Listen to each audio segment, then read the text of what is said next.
Well, last night, he broke 170,000. Today, 165, potentially. Oh, sorry, we're still at 170. We're about to break 170. There we go. Now we're past it. From yesterday, I believe I had figured out that dealing 5,000 damage took about 3 hours roundabout, maybe a little bit over. Something in that ballpark. Hey, Oliver. How you doing?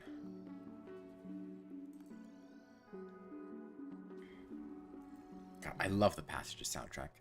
Particularly the Survivor Passage image with the two green lizards with the Passages music. That is just iconic.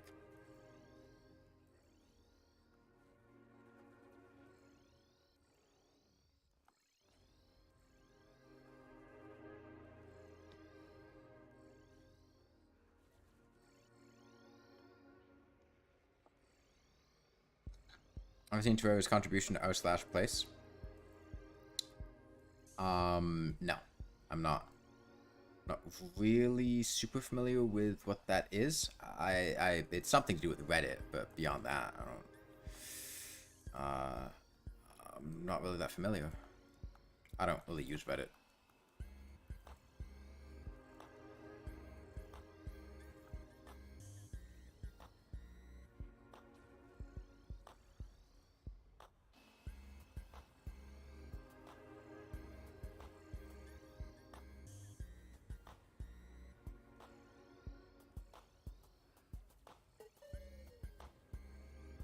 Thank you, Beth.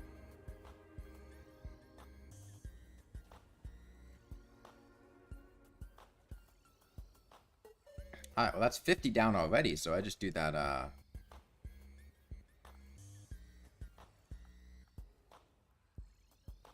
what, 100 more times? That'd be 5k? 200 minutes? And slightly over 3 hours. So what is r/place, and what did Terraria do in it?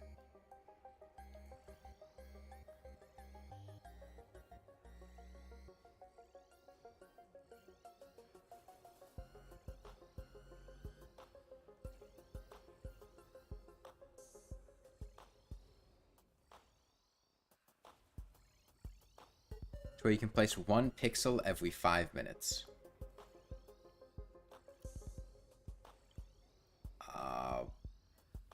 What? Like, it's like a community thing, like everyone is placing a pixel, but each person can individually only place 1 pixel every 5 minutes. Okay.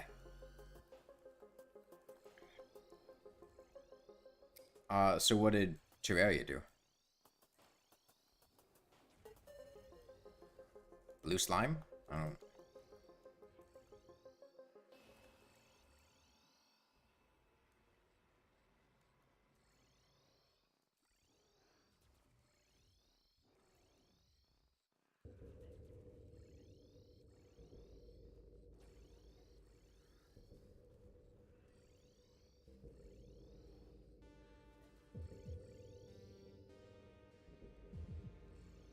Just generic Terraria things? Oh, like a character. Well, that's underwhelming. The way you had described it made it sound like uh, they had, like, done something particularly impressive. I don't know.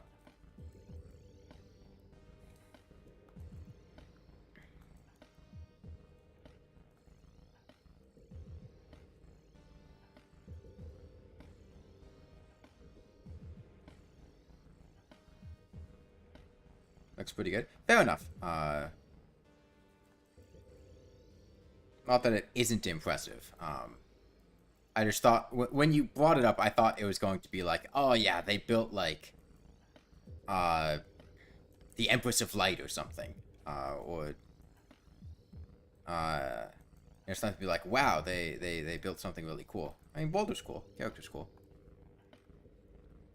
Also, Bunny and the Clumsy Slime. Okay.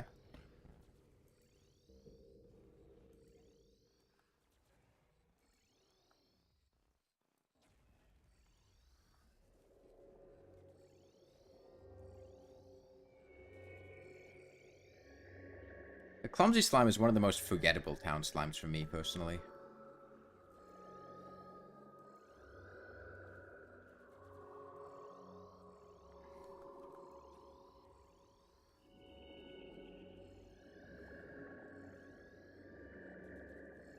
Like, I usually end up getting it just by happenstance, but I almost never remember that it, like, exists. I just kind of stumble into it.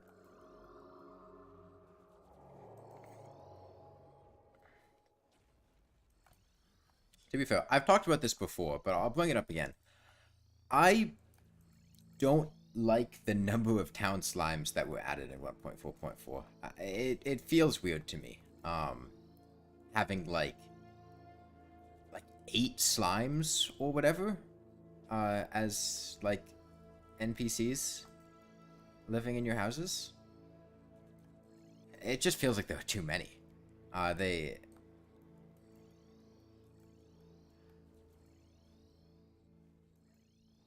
You know, compared to the existing pets, and things, like I'll be honest, I would have rather gotten like different animals as pets. Like, there's the dog, cat, and bunny license, but you know, personally, I would have rather gotten more variety than just different types of slimes.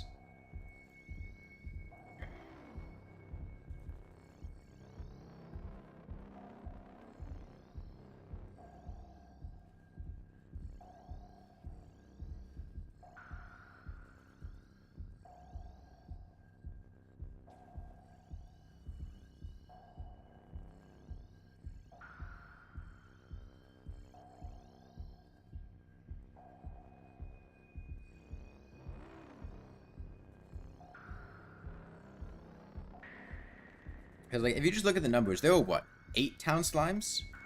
I think? Something in that ballpark. There were only, like 20 NPCs? 20-something NPCs? Like, ratio-wise, the number of town slimes that are going to be living all over the place if you get all the town slimes is very high.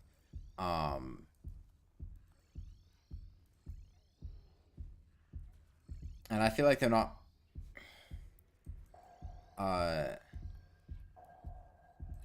super distinct, because they all are basically just slimes. They have different designs and things, but I don't know. I feel like I would have preferred if the number was narrowed down to like 3 or 4, because then I feel like I'd be more attached to them individually, due to there being a smaller number of them. Oops. Well, about 17. Yeah, we've been doing this for a while.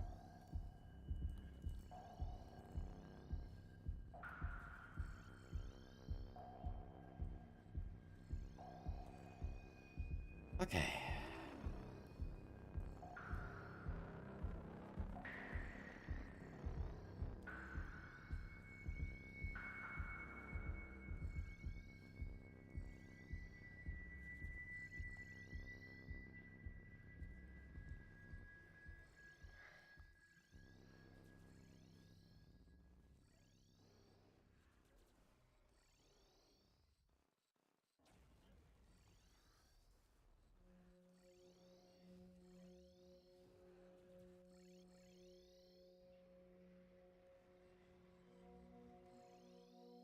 I don't know. Maybe it's just me having a, you know, less popular opinion. I don't know how other people feel about this, but like, there's never really been a point in time where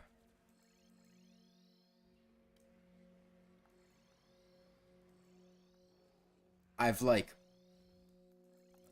wanted to like go out of my way to get a town slime. Like, to be like, oh yeah, now I've got like a cute town slime. But there have been times when I've wanted to like get a cat or a dog or a bunny. Or been like, damn, I wish there were more pets that I could get. I think that's part of why I'm not, you know, super enthusiastic about having like 8 town slimes. What thing happened? There was a Pokemon sitting in the middle of the out, so you decided not to get rid of it, so it's still there. What Pokemon is it?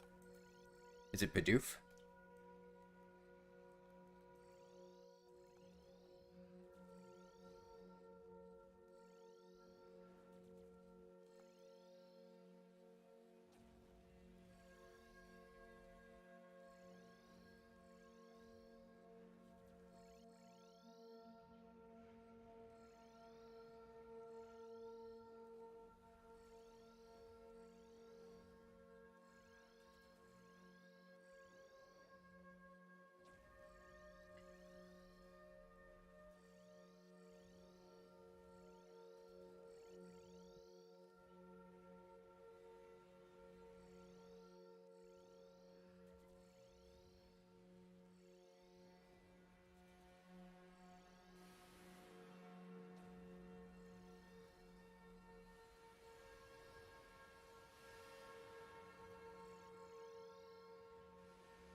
Hey, Sharktails.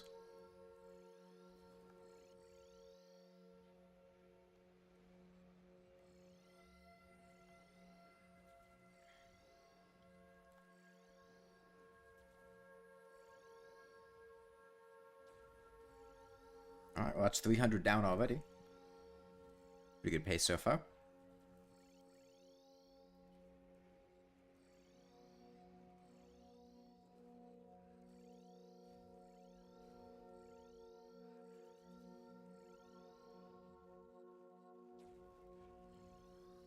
God, I'm really excited to go to Reptile Expo tomorrow.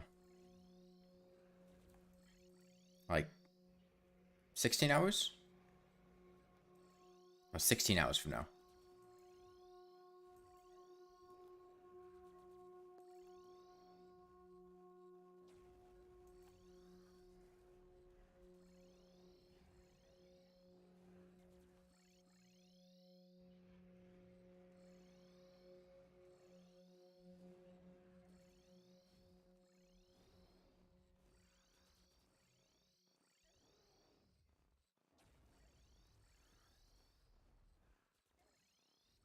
Man, lava slimes look weird with the void background thing. There was one over here. It disappeared when I teleported, obviously. I think this is where you want. Who's the slaughter? Do I want to buy a millipede there? Yeah, I mean, I might get some other things too, or I might not get a millipede. It depends on what I see. But my sister wants a millipede, so if we see millipedes that we like, we'll probably get some. But I don't know whether they're going to be selling millipedes. It's, you know, I don't know what breeders are going to be there, what they're going to bring with them. You know, it's not an insect or arthropod expo, it's a reptile expo, and a lot of times reptile expos will have different arthropods, spiders, scorpions, tarantulas, centipedes, millipedes, but millipedes are not one of the more popular of those groups.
Okay, we're about to pass, we're going to pass the 50k damage mark today. Which is very close to 25% of his total HP. And, like I said before, his total HP is not indicative of how far along the fight we are, because I think our DPS is going to increase as we start attacking his different segments. So, 25% of his total HP, maybe 30, 40, even 50% of the way through the fight. Hey there, Bismarck. Centipede fucker.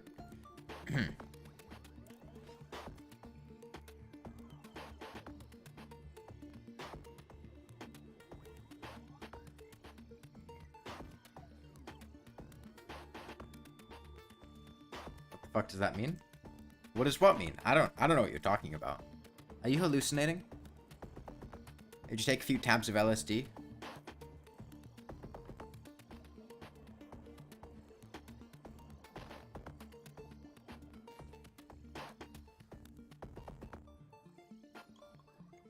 I can't gaslight you.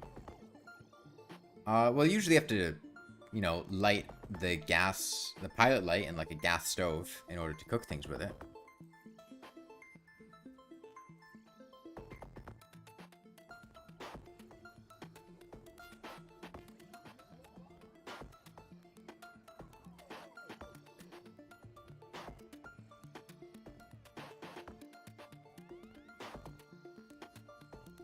What did I call you, Bismarck?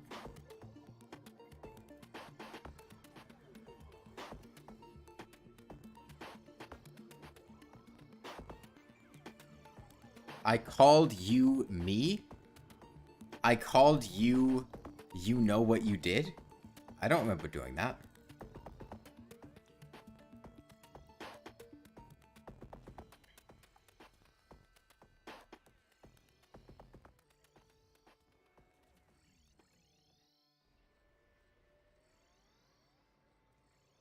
Why would you call yourself a centipede fucker, Bismarck? Is that what you want to be known as to other people? Why would you announce that to the world? What the fuck?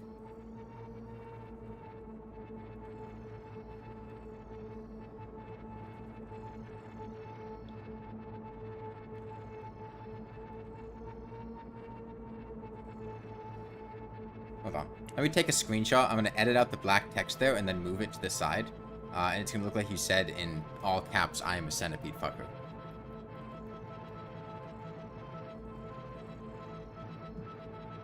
Got him.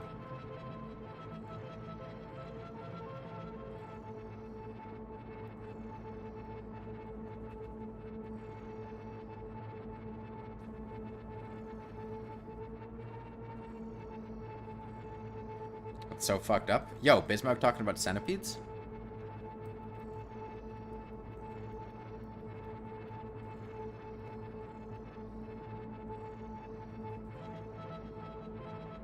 Hey, Koza. Nah, millipedes are where it's at. Millipedes are way cooler than centipedes. You don't want to talk centipedes with Bismarck.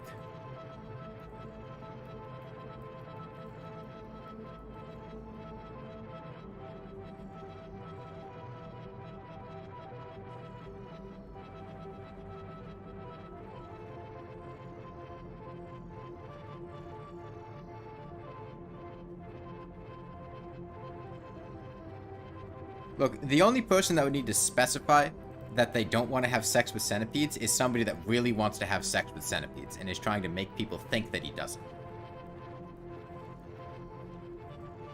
That's the only situation you would ever need to say that.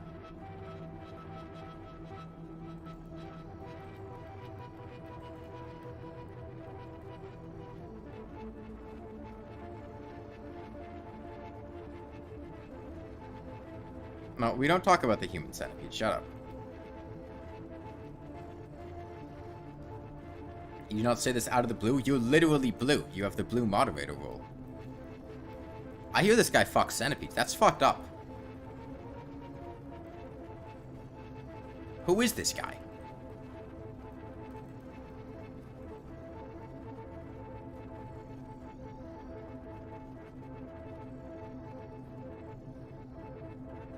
Why did I call him a centipede fucker? He called himself a centipede fucker. I just repeated what he said.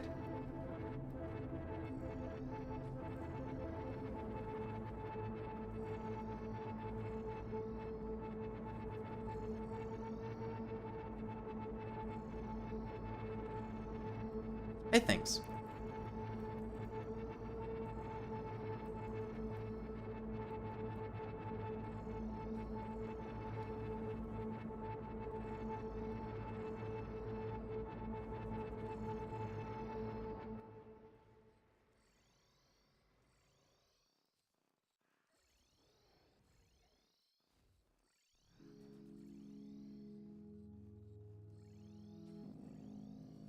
Look, Bismarck, 3 words to live your life by.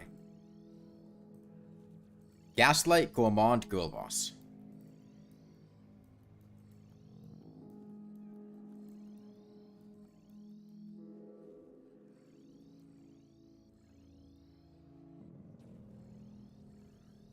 What's the damage goal? I'd like to get down to 165k.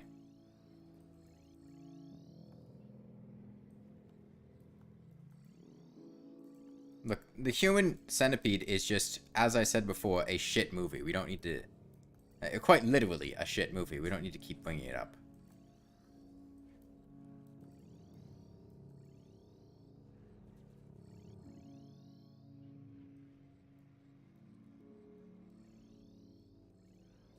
Bismarck, that's 1 word repeated 3 times, and it's also not a word.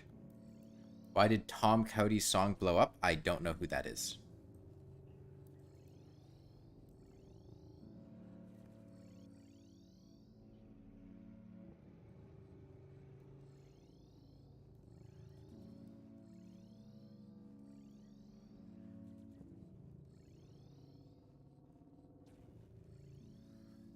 The song that goes like human centipede. I don't know what you're talking about. I've never heard that song before.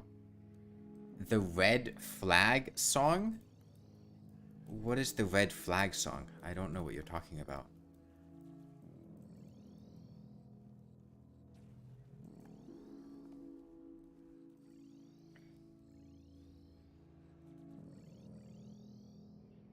A girl who really likes the movie, and that's a red flag. Tom Cody is an artist. I assumed that. But thanks for the clarification. I've never heard of this song before. I don't. What genre is it?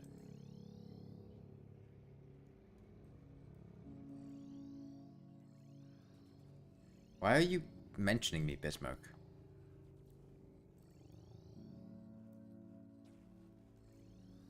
So I just happen to be talking about the human centipede the day a song talking about it blew up. I'm not talking about a human centipede. I am talking about centipedes. I have been talking about centipedes for like a week because I like centipedes and millipedes. Koza was the one that was talking about the human centipede, and then I said, I don't really want to talk about the human centipede. It's just like a shitty horror movie. That's the extent of the conversation. The one that goes, I tried to get the waiter's attention by blinking in Morse code. Yeah, I don't know what you're talking about.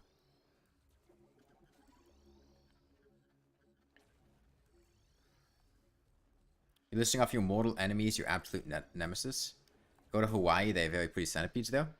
I don't intend to. I don't want to engage in interactions with centipedes. I like millipedes. Centipedes are cool to look at, but I have no desire to engage with centipedes.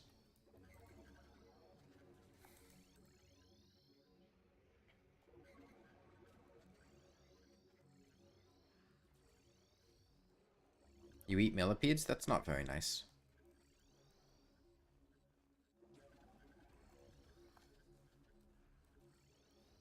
You're listing off your mortal enemies, your absolute nemesis.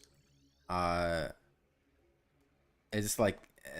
are you trying to do like a... write a fan fiction with like the enemies to lovers tag or something?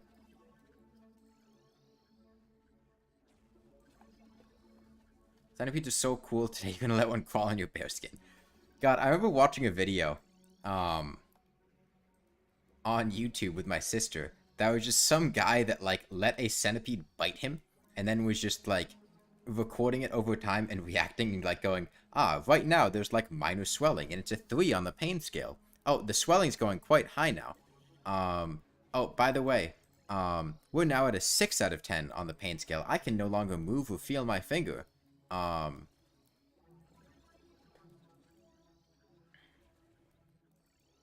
The energy of this stream today is very concerning. Well, I'll let you know, all of the energy that I use during all of my streams is renewable. Fuck fossil fuels. Fuck greedy corporations. We use sustainable energy sources here.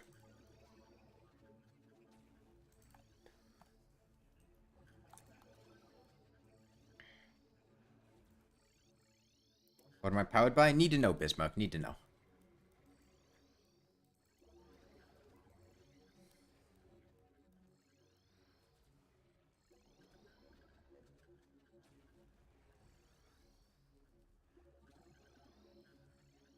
The Schmidt's pain scale is the goofiest scale ever.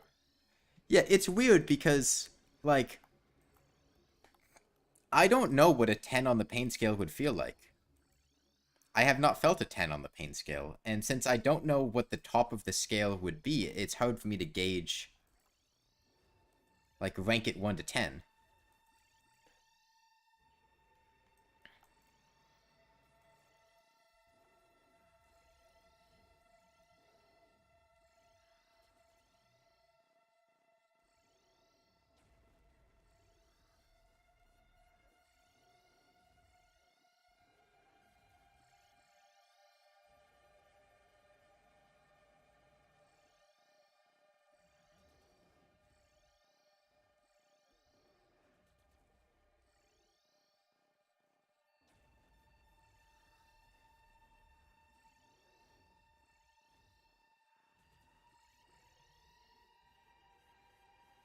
Stubbing your toe is like a 7 on the scale.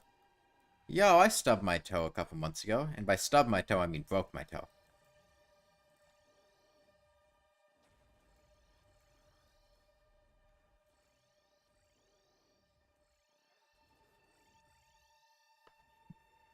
How did I break my toe?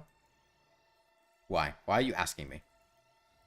What information are you expecting to glean? I'm not telling you.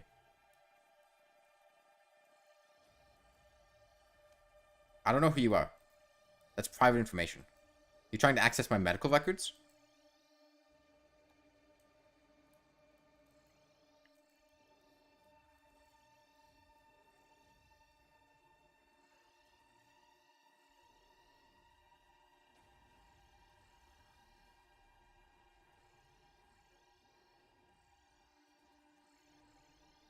You're with the IRS? I don't take kindly to feds. Get out of here.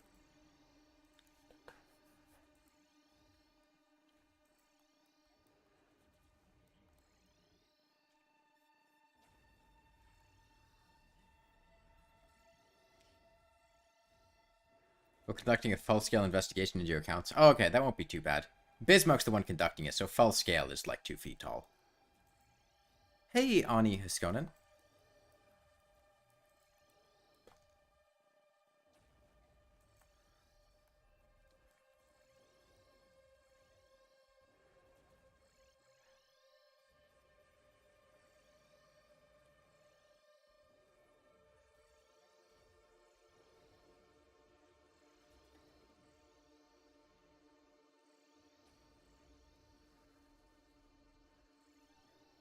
Is Bismarck short?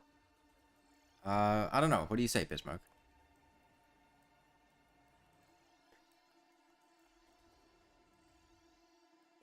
Midget's not the nicest of words. I think in general, it's not typically one that, shorter people prefer to be used.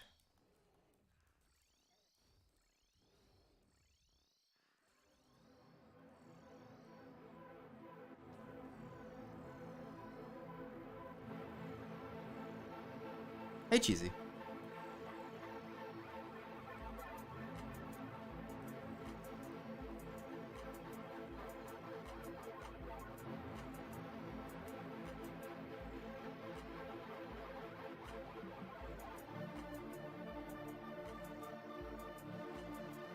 You're 5'10"? Yeah, and I'm straight.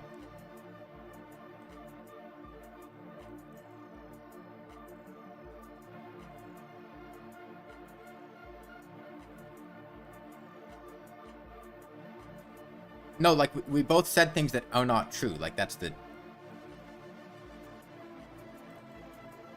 It was making it...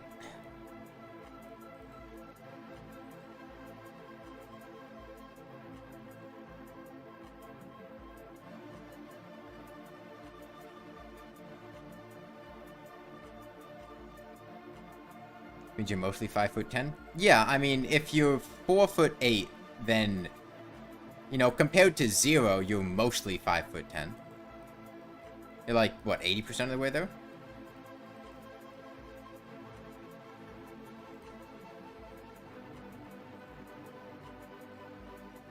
You're a spider? Oh, don't let Bismarck hear. Bismarck hates spiders.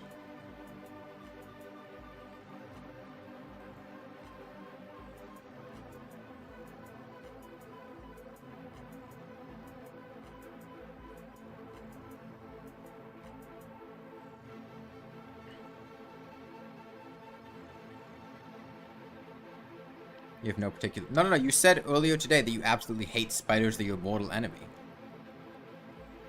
I remember, I was there.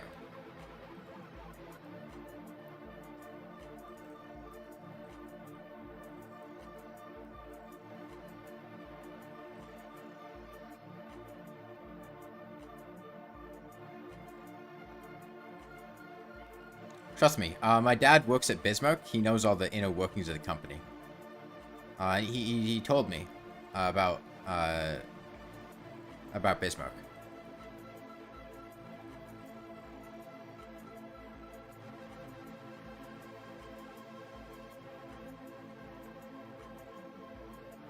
That is not what I said, Bismarck. No, I said he worked like the... Like he works at...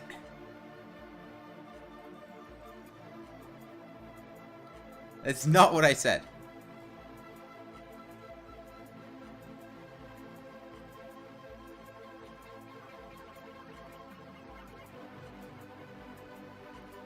I can't say things like that. Why? Are you going to stop me?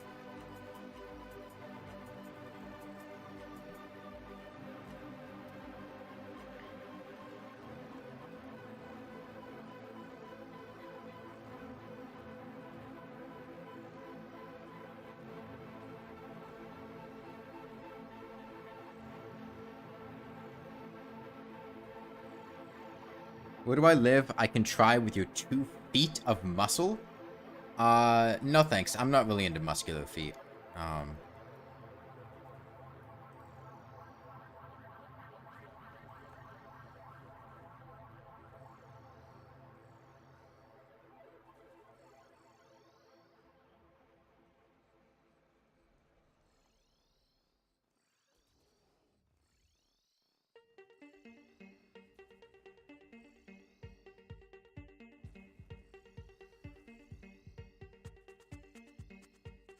How much do I pay Bismarck to moderate? Evidently too much.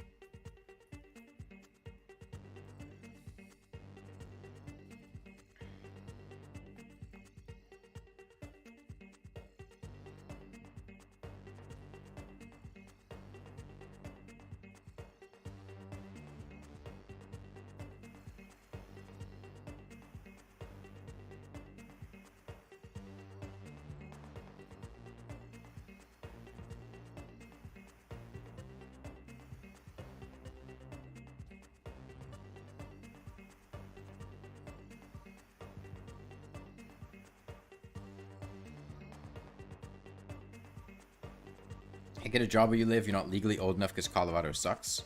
How old do you have to be in Colorado to get a job? Do you have to be like 18?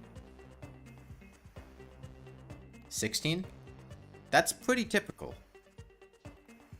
There are not very many states where you'd really be able to get a job before 16.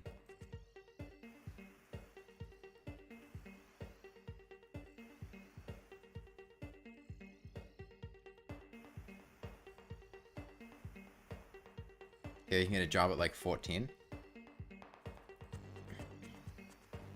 Well, yeah, but different countries and child labor laws and whatnot.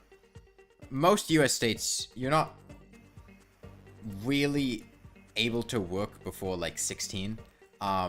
Sometimes you can get exceptions in some states. And obviously some states will have laxer laws. But not being able to work before 16 is pretty typical. Not many jobs would even really want to hire you before 16. Like...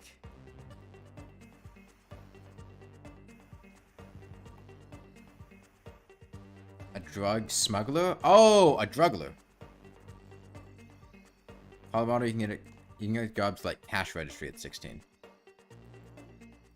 I mean, these sound pretty, like, typical things. I don't really see much that's Colorado specific. Like, I know there were plenty of jobs that I could not get until I was 18. There are things that put me in somewhat more dangerous situations or required operating heavy machinery. Like, I couldn't get a job working at, like, a Jersey Mike's sandwich shop until I was 18, because I wouldn't be able to use the, like, sandwich slicing equipment. Because it's, that machinery is not allowed to be operated by minors.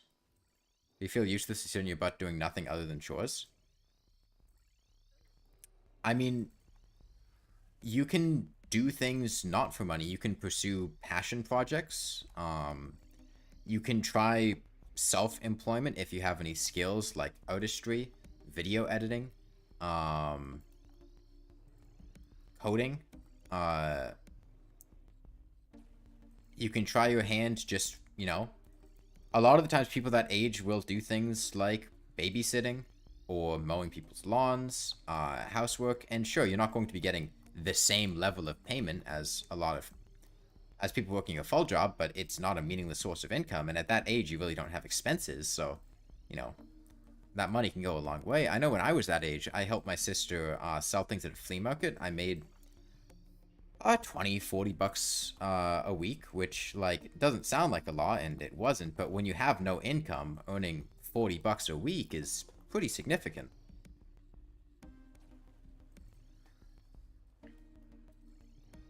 Oh, hey, Rainworld Hunter.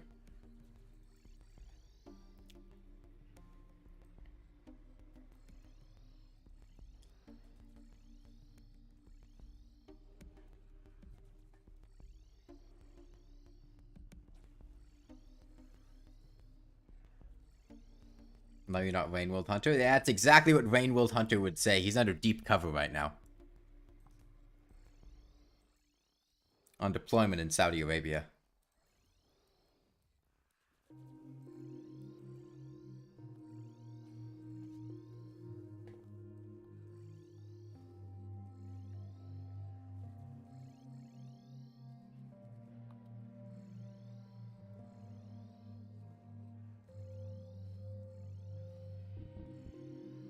I don't know why people keep saying that, Molly. Like, it's not even a funny joke. It got old a long time ago.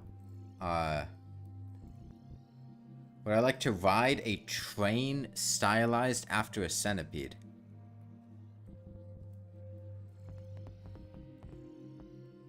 That does sound like it would be cool, but I usually don't ride trains. I usually, I don't go on trains too often.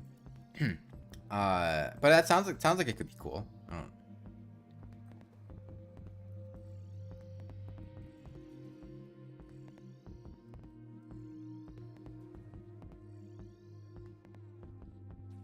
Like a Rainworld centipede? Yo, train lizard, train centipede? Rainworld really should just add a giant ass centipede that, like, has like 40 or 50 segments that's just purple. As the counterpart to the train lizard. And it's just obscenely fast.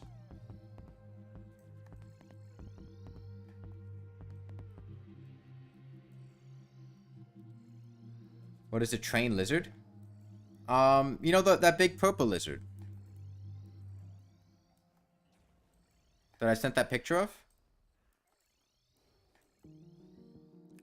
So his HP goes down here because when he teleports, his core is temporarily... well, you've never seen one in real life, but I'm certain that I've sent you a picture of one before. But you haven't seen one through gameplay. Because you suck and you gave up at Blueberry's campaign. Gonna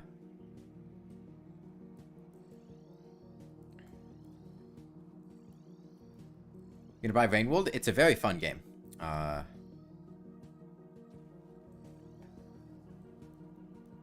Bismarck attempted Blueberry? Attempted is a strong word.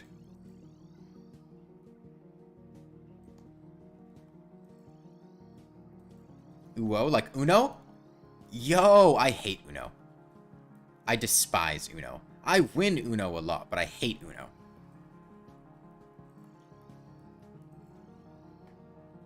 Uno is so fun. No, Uno is a shit game.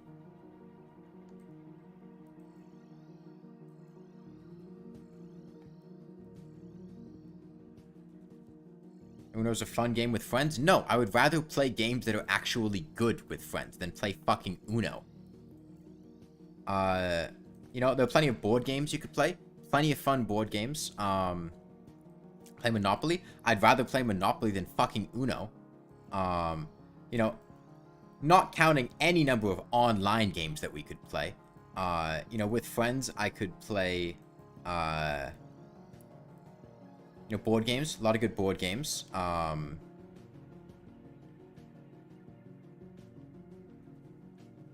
know, you've got, you know, small, easy to pick up short board games like Flux or Munchkin or things like that. You got longer ones. Arkham Horror, Eldritch Horror. Hell, I got a fucking Dark Souls board game. That one's pretty fun. I'd rather play Monopoly. Sorry, I'd rather play Sorry than fucking Uno. spin the bottle. Like, there's so many better things you can do with friends.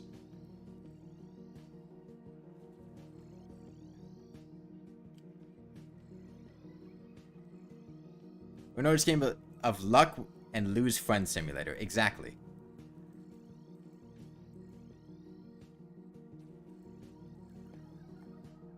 Exploding kittens? I don't like exploding kittens that much either. I'm gonna be honest. Exploding kittens is a mid-game.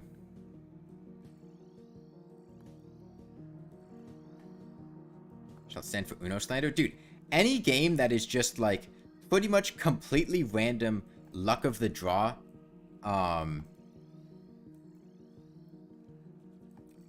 best thing to do with friends is throwing bottles at the homeless? You're gonna want to take that joke back to the drawing board. It didn't land very well.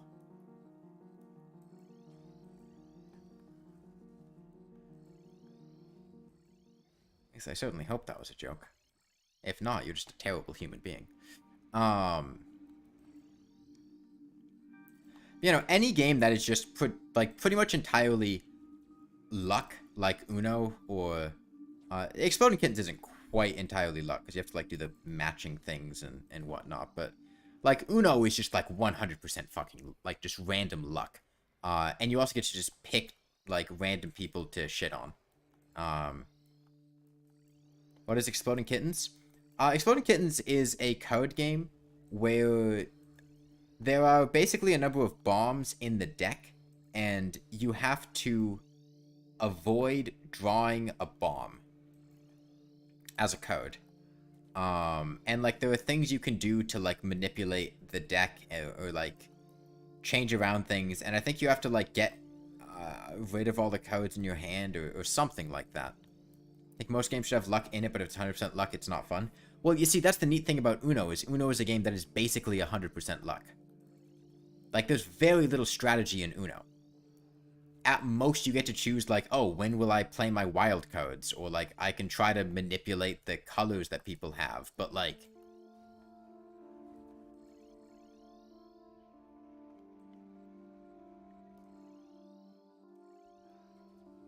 it's pretty much just luck, and people can just randomly screw you over. Would I go see Barbie with you? What?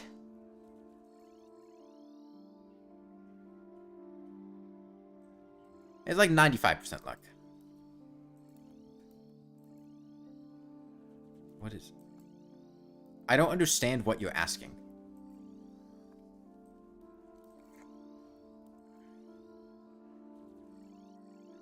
Oh, the new Barbie movie. No, I don't really want to see the new Barbie movie. I don't like movie theaters.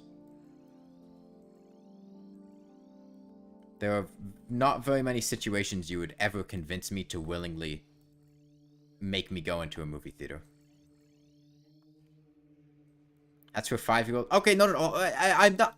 Look, that has nothing to do... Like, the age bracket of the movie doesn't matter.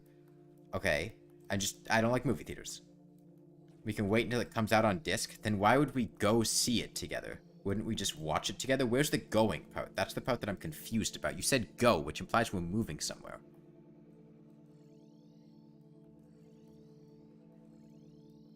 Why are you comparing Barbie to Oppenheimer? I think there's a thing, like, the two movies shared an opening weekend.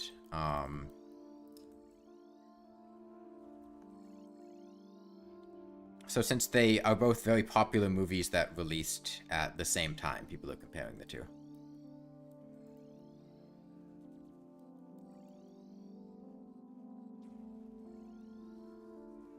Makes it fun, though. No thinking and just screwing people over. You can play it with anyone and be a fair game. No. I like strategy. I like winning because of making good tactical decisions. Or beating people and having it feel like I won for a reason and not just, a random die roll was rolled in my favor.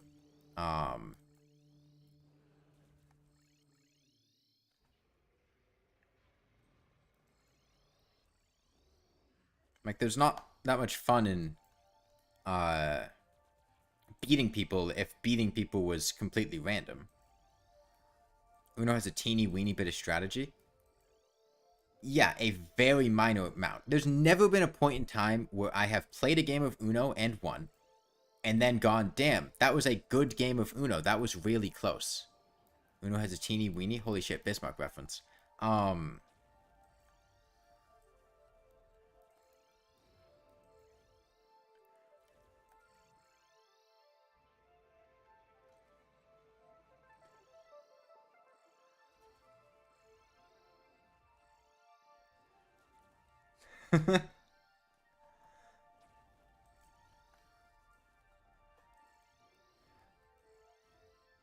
Yes, I'll go see Barbie with you, Bismarck. Uh,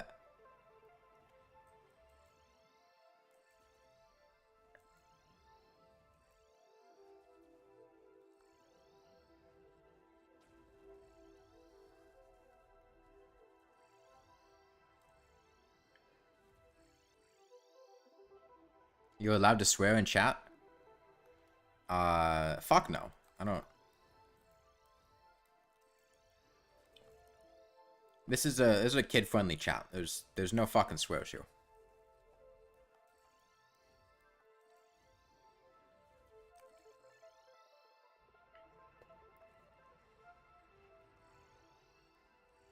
It's badass to swear word. Depends on who you ask. Gonna go pick up chicken. I don't know why I originally read that sentence as going to go pick up children, and I was very concerned.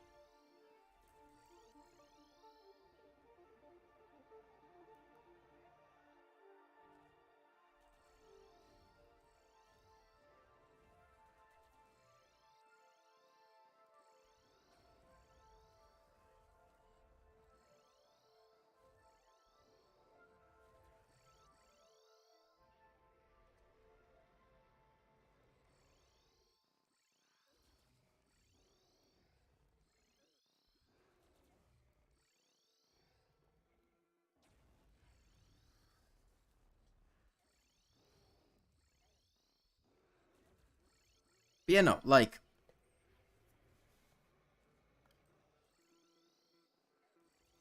I like games that I can play, and then after playing the game, think to myself, you know, that was fun because I got to do things that were fun. Like, games I might pick up and play with friends. Okay. Fun one. Super Fight's a blast to play with friends, in my opinion. Like, it's really easy to just pick up. And it's just fun to play. That's the one where you essentially get drawn several random cards and you have to construct an argument about who would win in a fight. And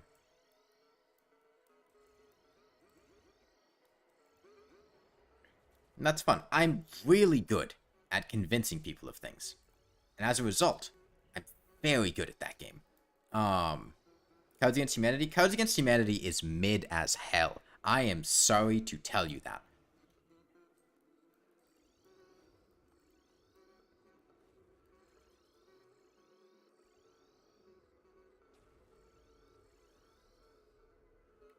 Cards Against Humanity just tries too hard to be edgy. Is my impression of it. Like, Cards Against Humanity is trying way too hard.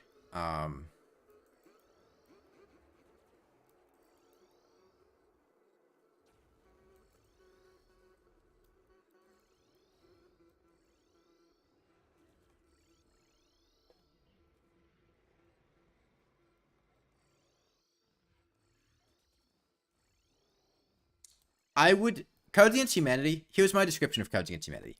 It is a game that I would never choose to play. Like, if somebody has several games, and, you know, we have to pick one of them to play, I would never pick Cards Against Humanity. However, if somebody else picked it and wanted to play it, I would probably play it and, not have too many issues, but it is not something that I myself would ever pick. You don't play many party games, mostly because you don't like parties. Well, oftentimes you don't play party games at parties specifically. There's, you know, groups of people looking for something to play. But party games are usually not fun, in my opinion, because they're generally things that are less reliant on strategy and skill and more reliant on luck, and a lot of the times are kind of cringy. Like, I think a lot of things in Cards Against Humanity, as an adult, are just like, damn, they're trying way too hard. I remember there's this one game that my family had played at one time. I didn't play it because I knew it was going to be incredibly awful. The game was called, like, What Do You Meme or something? And God, that was so awful. I had to sit there and watch and experience awful secondhand embarrassment for the rest of my family, especially my older sister. The game was basically like, you pull out a random picture, and then you have to, like, choose a caption from several in your hands to, like, describe the picture. And God, it was awful, and, like, I don't want to relive those memories, but, like, I remember having to try to...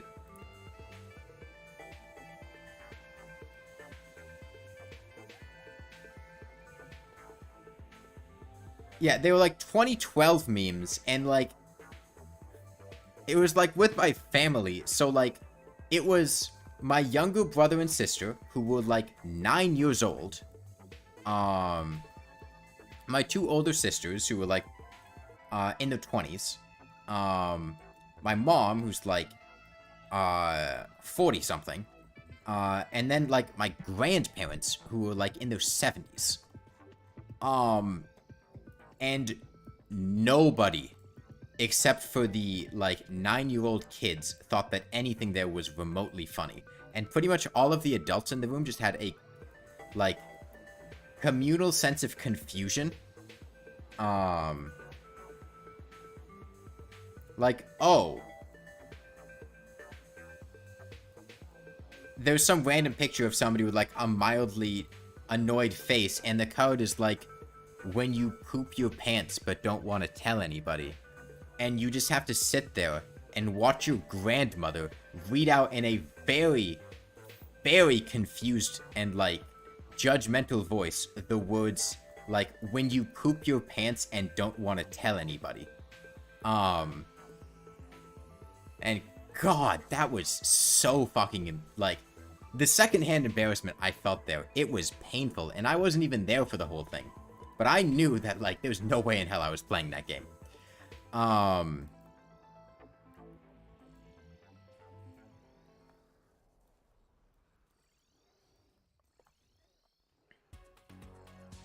It was just shit like that. And I was talking about this with my sister. There's, like, a not safe for work version of What Do You Meme? And there's also, like, not safe for work versions of, like, Cards Against Humanity. Or, like, they're, like, the adult-only ones or whatever.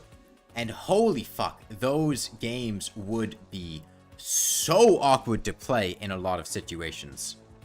Like, I'm just imagining sitting there and, like, you pull out a board game and, like, everyone there's an adult, but you have to, like, try to explain to grandma what a rim job is or something.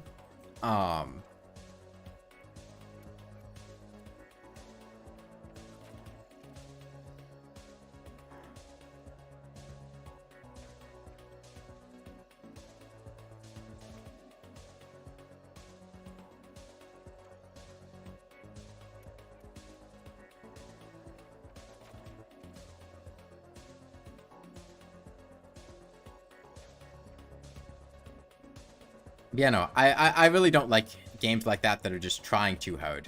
And I feel like, you know, Cards Against Humanity is nowhere near as bad as that, but I do get the vibe that Cards Against Humanity is trying too hard.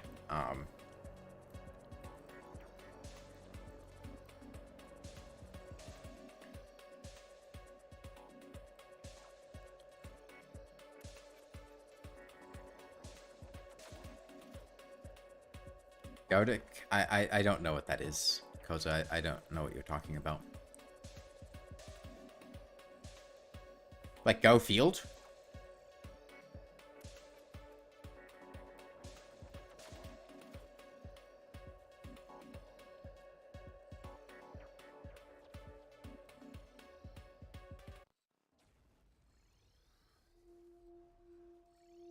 Gardic is a game where you gotta draw something and people need to figure it out. Oh, okay. There are a lot of games like that.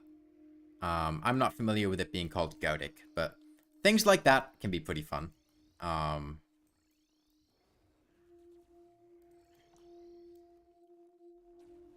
Yeah, there are a lot of games that do that. I don't think Godic was by any means the first. Godic is the original. Pretty sure it existed before being brought online. Like, people have done that before the internet. It's a very old concept.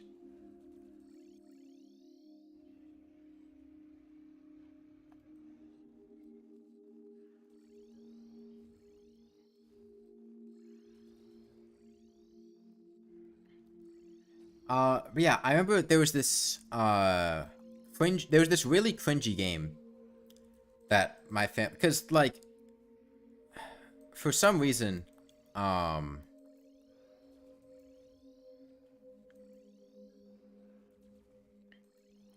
like, at family get-togethers and whatnot, people always want to play party games, right? And they're always, like, just really cringy. I remember there was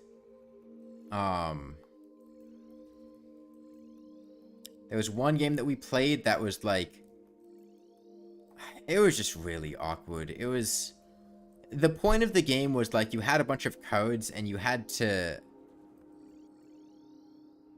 basically everyone would go around the table trying to do their best impression of whatever the card said. And the person who did the best impression would, like, win the round. And it was just really awkward. Because it'd be things like, just generic movie stars like Arnold Schwarzenegger or, like, Sylvester Stallone or,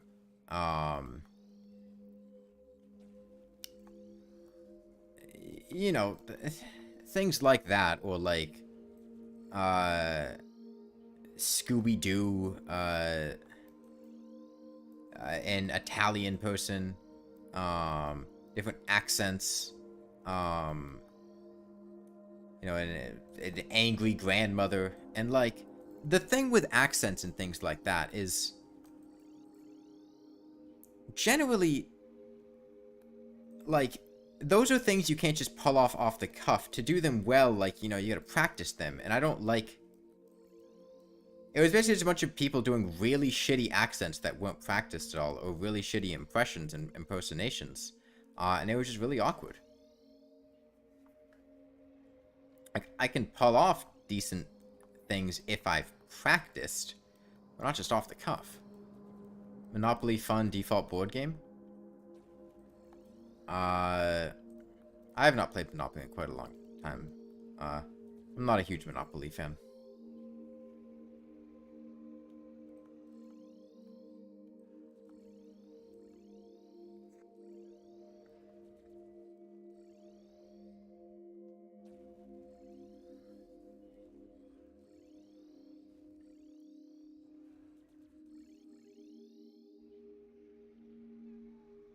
Gonna go eat now? Who's now? Why are you eating them?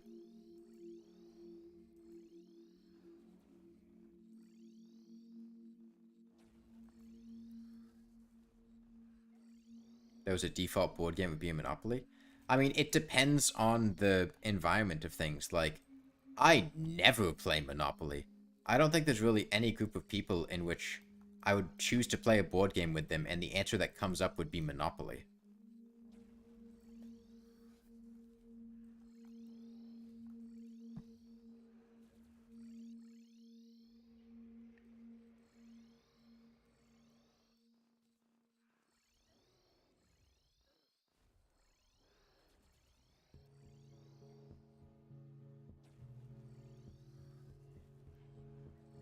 You're going to eat?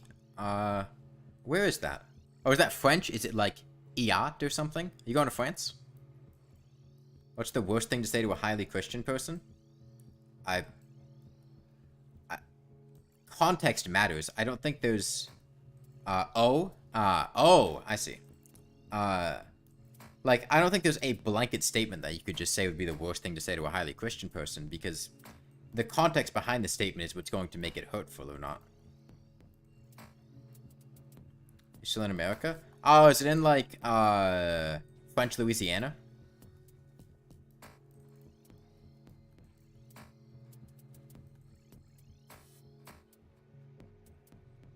Why do you ask those things?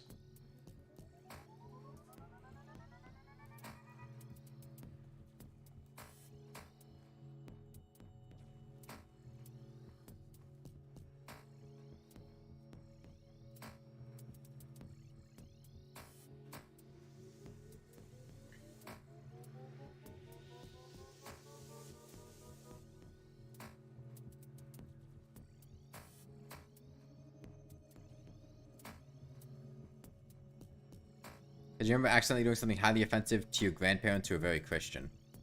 I mean, like, context is gonna matter. I think, you know, different people will take different things differently. And there's not like a blanket answer of this is the worst thing you could say to a highly Christian person. Who you're saying it to and why you're saying it is what's gonna cause most of the pain. Alright, see you, Marley. It's a movie? Yeah, Shark Tales and Lava Girl, right? I remember that one. I was back during, like, the big 3D craze. Go to the movie theater, get those 3D glasses.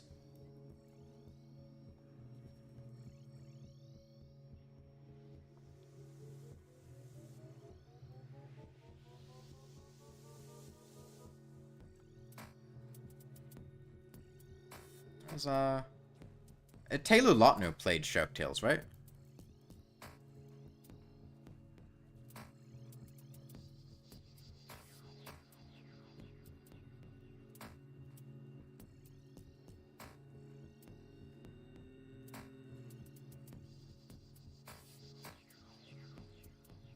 Spy Kids or Shark Tales and Lava Girl? I was a bigger fan of Shark Tales and Lava Girl. Cheesy. You showed them Neil deGrasse Tyson, and for context, your parents, your grandparents believe the universe is 2,000 years old. Well, sucks to be them. Didn't mean to teleport there. That's weird. What is going on? That's weird. I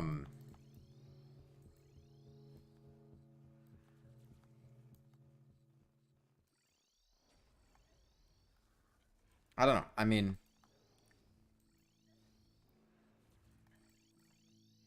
imagine that would upset them. But is that the most upsetting thing you could do? I don't know. I mean, like, are you trying to upset them? Yeah, I mean, generally, like, it's not hurtful if they have the belief that the universe is 2,000 years old. I mean, they're dead wrong. Don't get me wrong.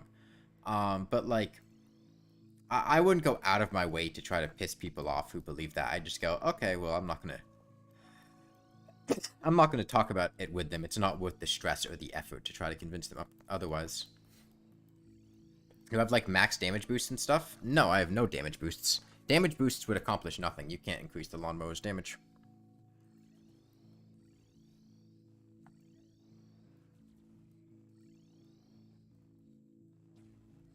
If it doesn't bother or jert anyone. I don't know. I kind of like jerting people. All things considered. What's your thoughts on r/place this year?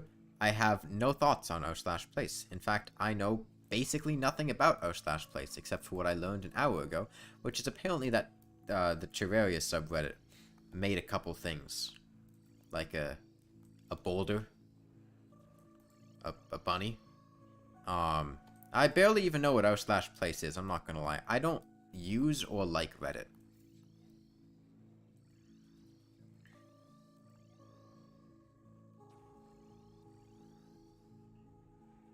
It's Reddit.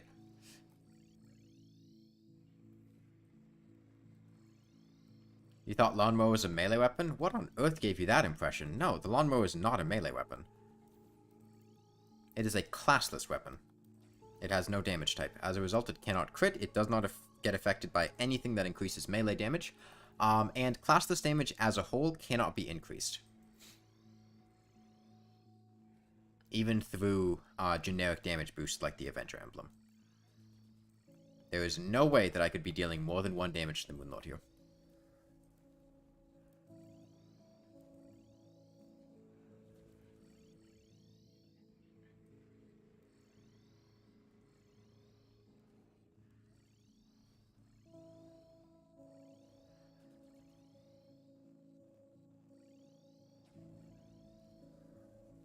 Trust me, if this was a melee weapon, we would have been done with this by now.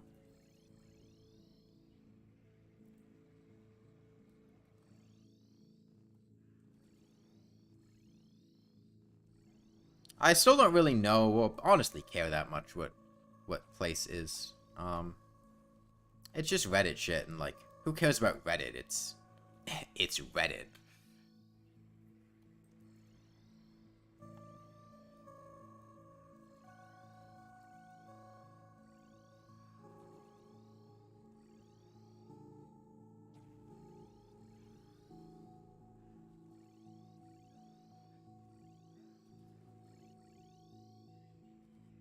Reddit's good for like 2 things, and those 2 things are getting answers to really niche questions, or finding people who have already given answers to really niche questions, and like porn.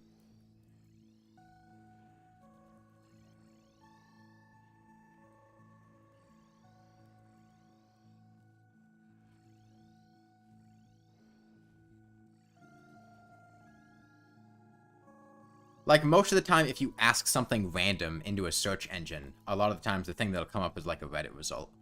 Like, oh, how do I deal with this bug? Or, say from any social media that isn't YouTube. I don't really use social media either. I mean, Discord's kind of social media-esque. And I don't really use Discord too much, but that's the main other thing that I'm active on. I'll post on Reddit sometimes, and it's basically like a... not exactly self-promotion, but like, you know, announcing that I, like, did something. Like, oh, you know, I might post about, like, when I beat the game with a copper short sword on the Terraria subreddit. Like, that's a Reddit thing to do. I don't know.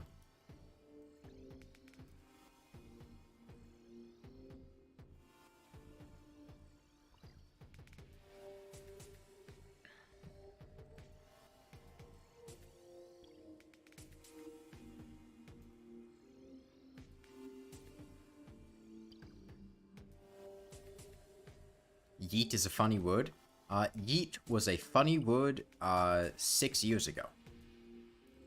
As of now, a bit stale. Holy moly, you hit me leg pretty hard at hurting. Are you a pirate? Pirates are really cool. Johnny Depp?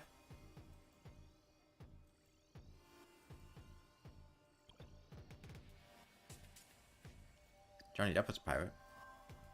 So a really cool image of a pig riding a jet ski. What made it cool? What about it was cool? Just the fact that there was a pig on a jet ski? Was there something cool about the pig? Did he have like an eye patch, a gun? Did you feel threatened?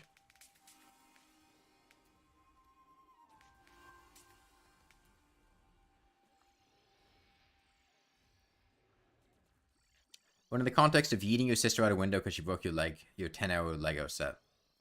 It's a little funny. I don't think the word yeet is particularly funny in that context. The funny thing is just, like, saying you threw your sister out the window because she broke your Lego set. I don't know. The word yeet has lost pretty much all comedy to me after just repeated usage over, like, the past half-decade. It's kind of like, oh yeah, it's a word people use.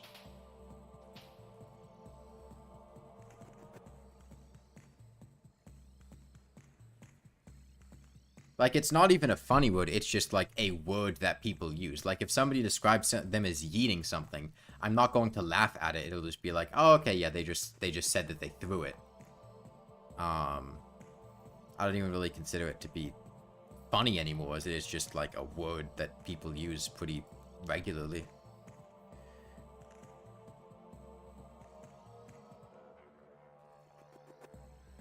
cool images of stuff like Gangster SpongeBob. Do you think gangsters are cool? Elvis was the gayest straight person? I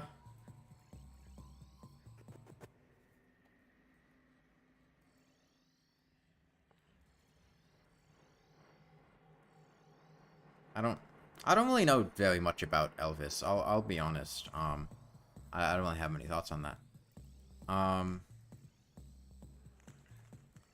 Yeeted Yee at the garbage bin? Is that what Kanye's been hanging out recently? Man, he's falling on hard times.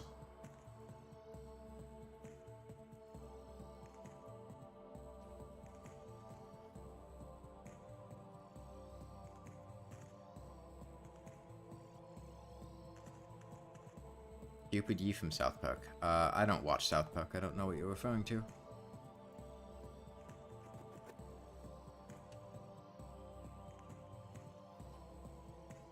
Why am I so roasty today? The AC's on. I need to keep the temperature up somehow.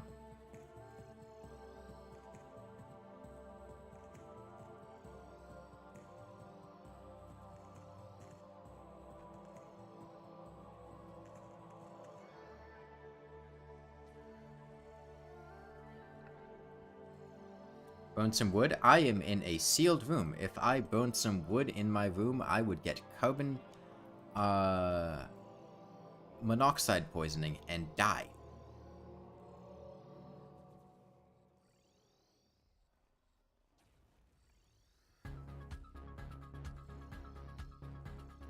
Would I put me in a cold room or a hot room? Cold.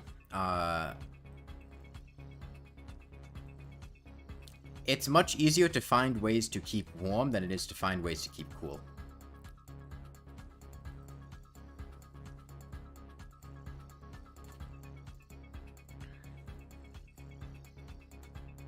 And I'm pretty much always wearing long sleeve clothing anyway because oh, I just look good in it.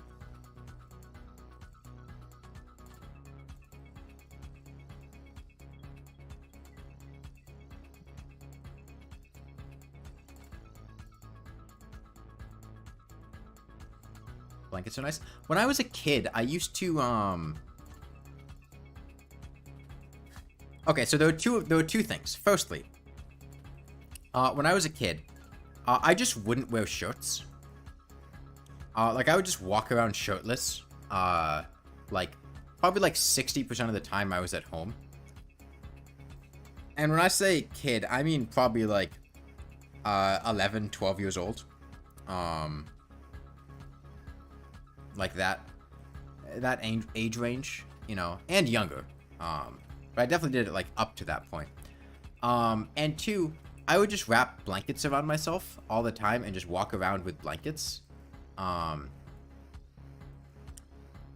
like until I was like a teenager. I would just like have blankets that I would just wrap around myself and like wear. That's disgusting. What, not wearing shirts?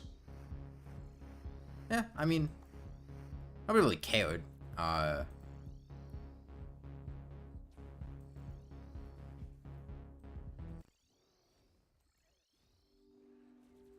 don't really see much of an issue of not wearing a shirt. I mean, the point was segueing into the fact that I would just wrap blankets around myself, like, instead of wearing a shirt.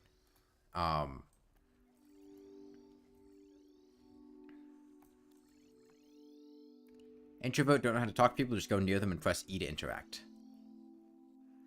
I don't know where that button is on my Xbox 360 controller. I'm sorry, I'm not one of those weird PC gamers. They usually smell and don't know how to take showers.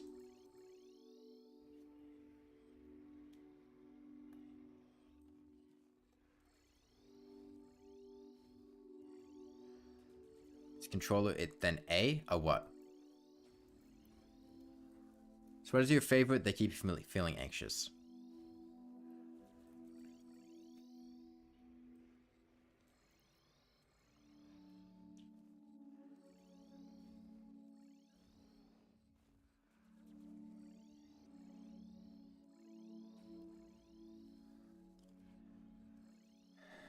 The letter A button? I don't have a letter A button. I'm sorry. I don't know what you're talking about. The letter A is pretty valuable, though. If we didn't have the letter A, you'd just be cuz. And things would just be, well, same name, really. Actually, my name would be the same, too. Oh.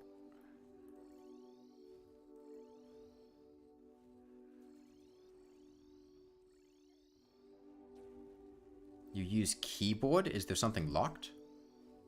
I don't understand what you need a key for. I just use a screwdriver. Whenever people come over my house, I lock the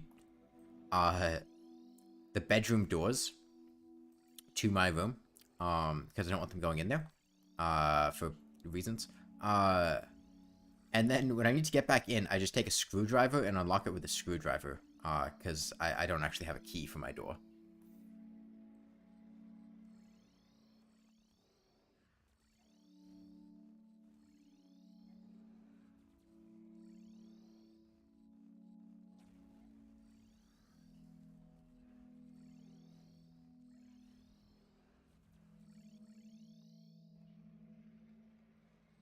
Most controllers are ab, X, Y, or triangle, square, circle, and X. I got pretty good abs. You can check them out on the hot tub stream.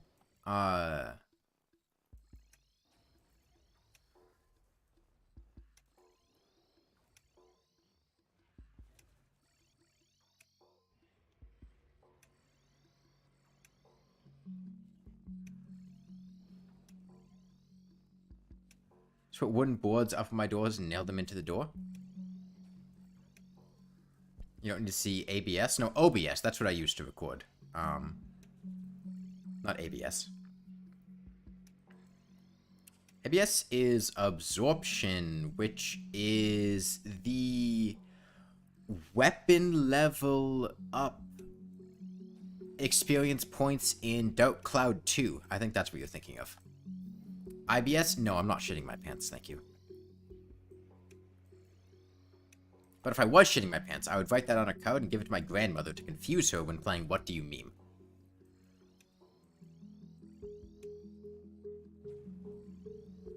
You can quote me on that one.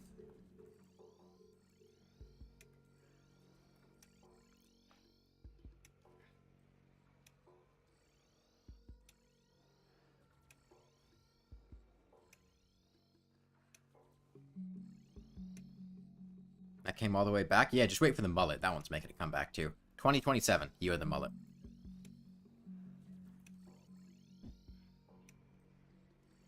Keep people out, you put booby traps in your room and corridors? That just seems unnecessary. Do you live in a meth house?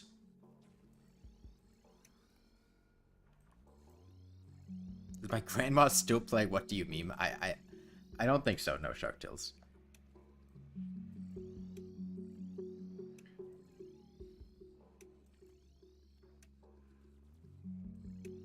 You do? Well, I'm very sorry to hear that, and I hope you get the assistance you need. Addiction can be a very serious issue. And as you're still living with your parents, I imagine they're the ones addicted to meth, and I hope you make it out of there. You either use a padlock or place a heavy object by the door. I don't really have people trying to break into my room. It's just like if they try the door, I don't want it to open.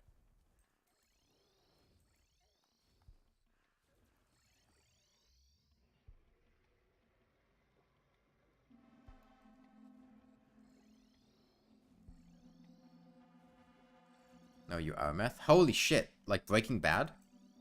Walter Meth, right?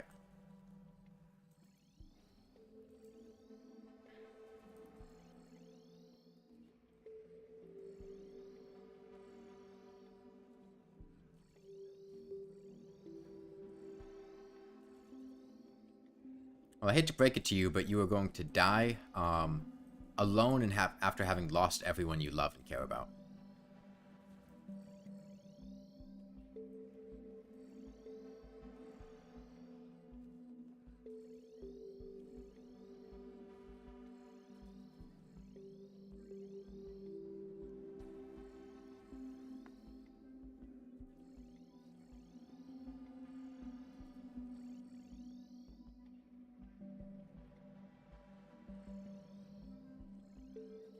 Or is it Home Alone type house? The Home Alone kid, what was that, Kevin McAllister? Complete sociopath. Hey, Sharktails.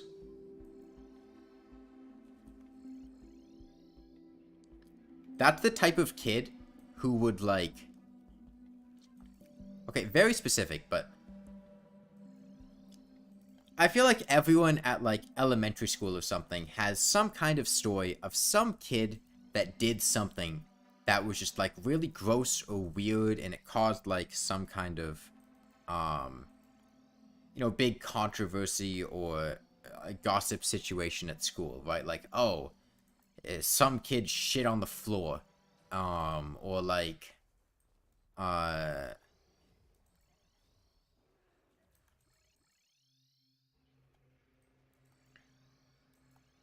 you know, something like that. The Home Alone kid is the type of kid that would do that.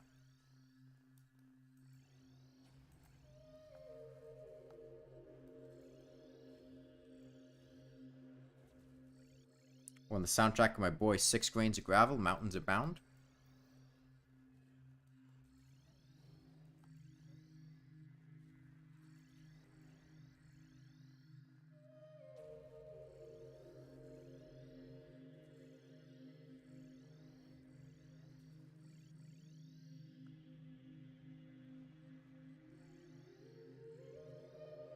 Kid used to poop his pants all the time and pee with his pants all the way down. Better than peeing with your pants all the way up.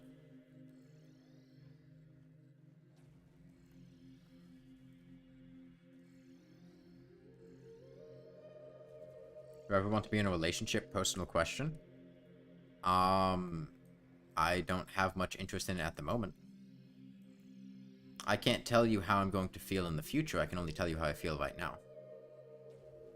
And at the moment, I don't really have any desire for a long-term committed relationship.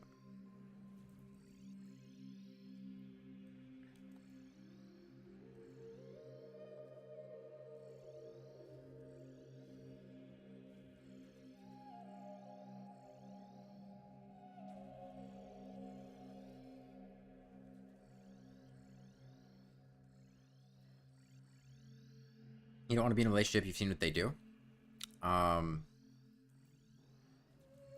I mean, again, like I said, you know, relating to what I said, that may change at some point in your life, but that's an understandable sentiment.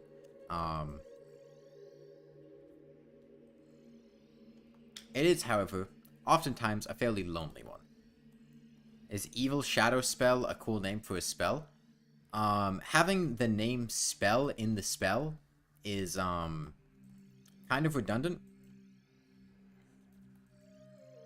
Like, you wouldn't put spell in the name. Like,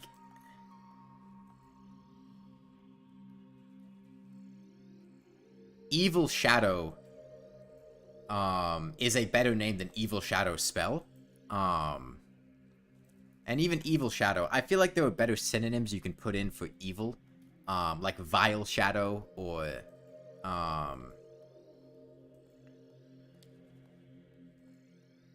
Shadow Cast, also sounds more badass. Yeah, something that's a bit more evocative than just the word evil. Evil Shadow Laser? Okay, that's a pretty badass name, I'm not gonna lie. It depends on the vibe of what you're doing. But Evil Shadow Laser sounds pretty badass. You just want to kiss girls.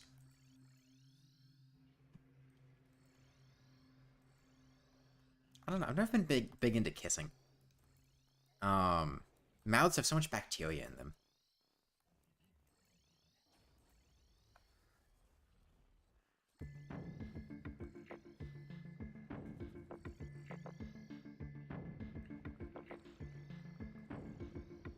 Sounds like an anime name? Yeah, but that might be what they want. Like, they might be looking for something over the top and epic.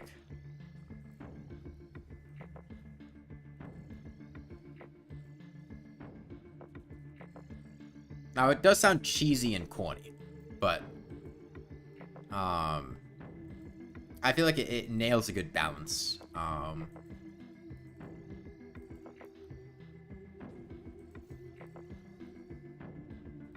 cheesy.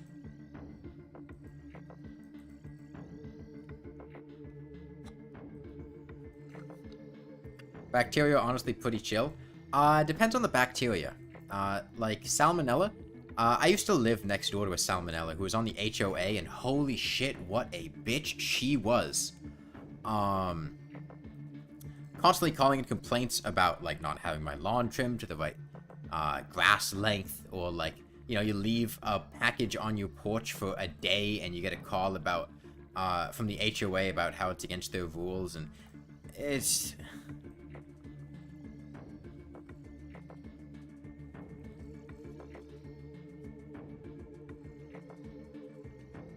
I don't condone beating women, Kosa. You've been getting a bit edgy today. Not a big fan of the edge.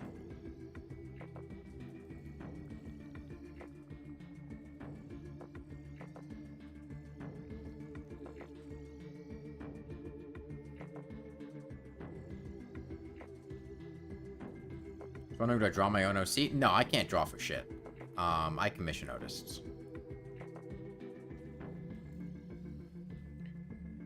Not a fan of the what? Not a fan of the edge that you're exhibiting, like you're being edgy.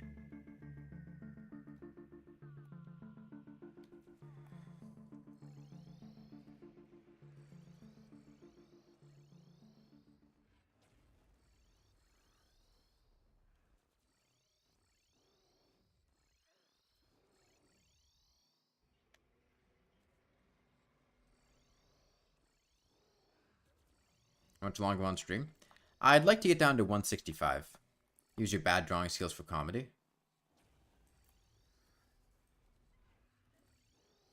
I don't really have occasion to draw things IRL for comedy. I can map well. No longer condone an edginess or edging anymore. You watch too much porn. If upon hearing the word edge, your immediate thought was, not safe for work.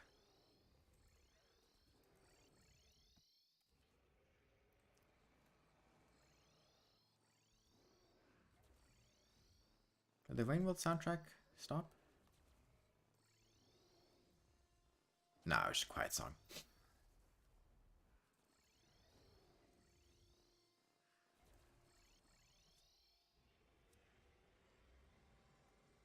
That was Rainworld. This is the Rainworld soundtrack, yeah.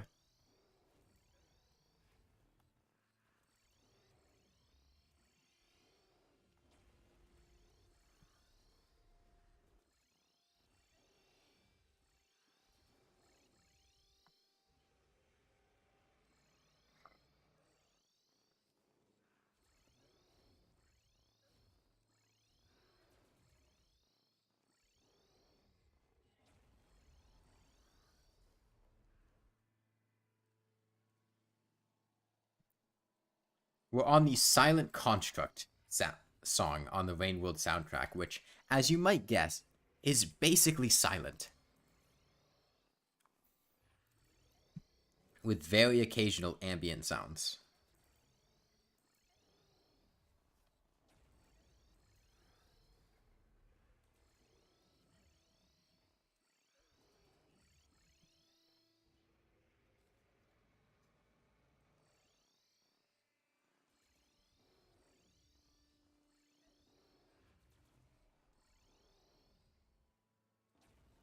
Okay. Halfway mark. You have a wake? I don't know what that means. I assume it's something related to drawing. Notice I really like the side-scrolling roguelite games. Me?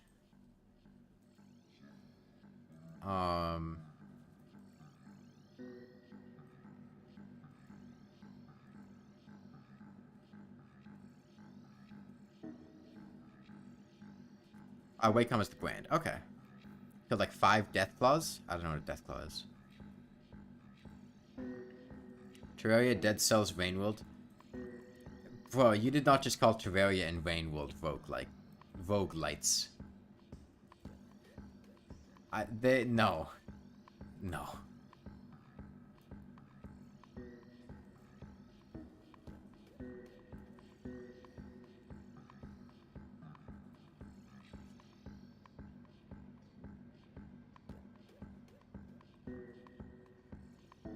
Dead Cells is the only one of those three. It's from Fallout. Okay.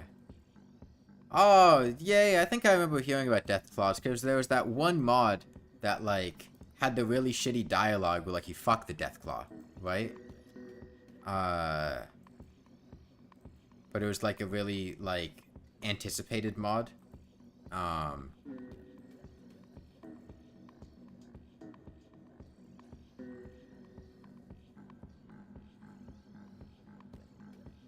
What was that mod name? There was, like, a really...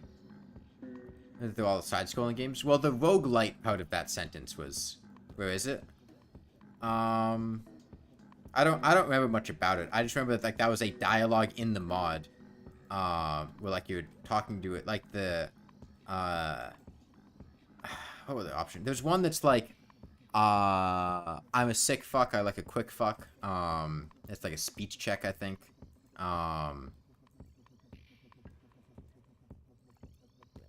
I don't know, it was a big controversy with the Fallout modding community, where, like, there was a really anticipated mod, and then people saw it, it was, like, really shitty. I don't remember much about it, though. It was a couple years ago, I think.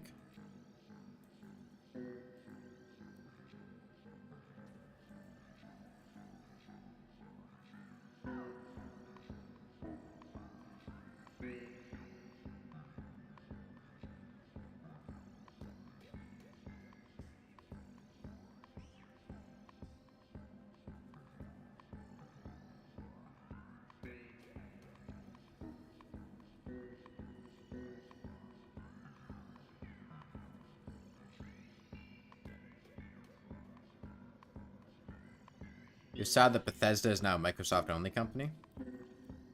I don't care that much because I don't play on PlayStation, which I assume is the reason that you'd be sad. Not a big fan of exclusives in general, regardless of which side they fall on.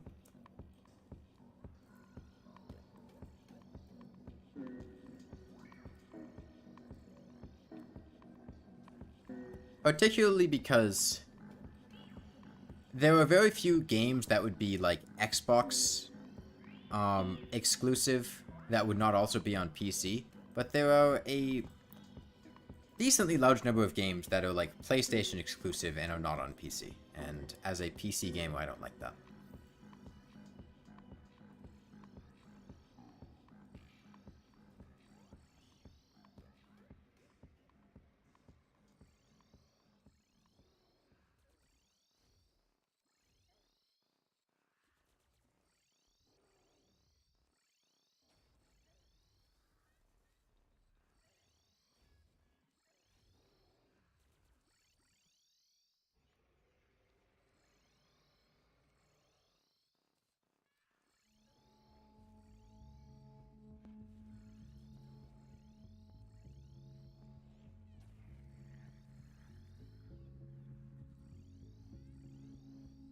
I think it's funny that Microsoft tried to sue Sony for buying Bungie. I guess. I don't know. I'm not familiar with the story, so I don't particularly see the comedy in it.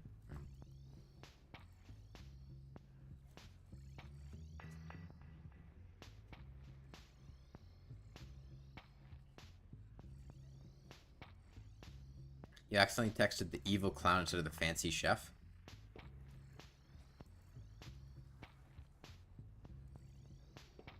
I don't know the evil chef emoji. Oh, sorry, the fancy chef emoji. I'm not even sure I know the evil clown emoji, I'll be honest.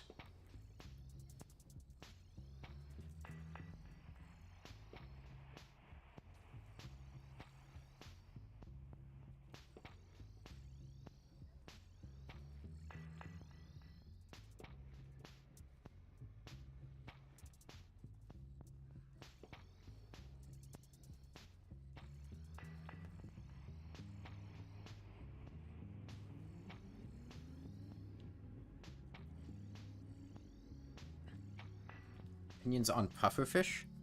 I don't have an opinion on pufferfish.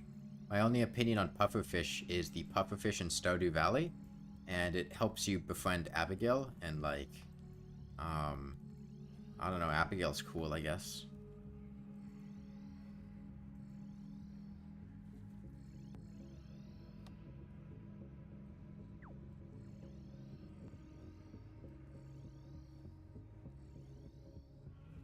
I don't see what's evil about that emoji, at least on PC. Just looks like a clown emoji. You like Abigail? I mean, she's incredibly basic, don't get me wrong. But I find her to be one of the easiest villagers to befriend, so she's usually the one that I end up romancing. Haven't played Stardew Valley. Is it good? Yeah, it's a good game. I think it's a game best experienced without information ahead of time. Robin is married, Koza. You can take your, like, NTO mods off of the Nexus mods, please. Yeah, Stardew Valley, fun game. Very relaxed. Game's a good vibe. You know, it's not going to be very intense or action-packed, but it's a nice game to just relax to. Would recommend. If that's the sort of thing that you're interested in. One thing you know about is that you can befriend a ghost in the sewers. Yeah.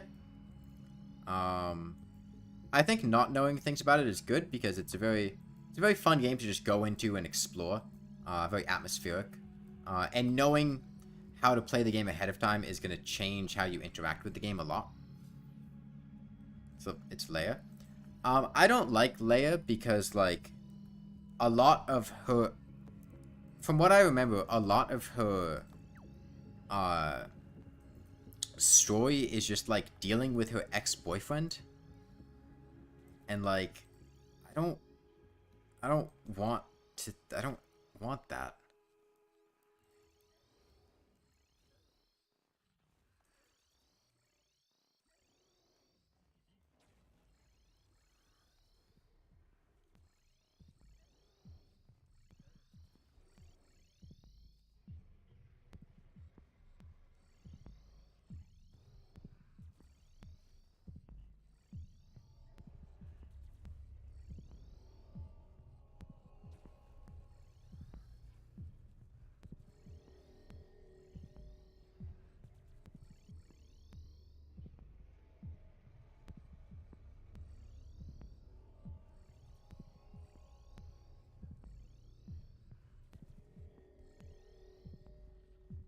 Leia sounds kind of clingy.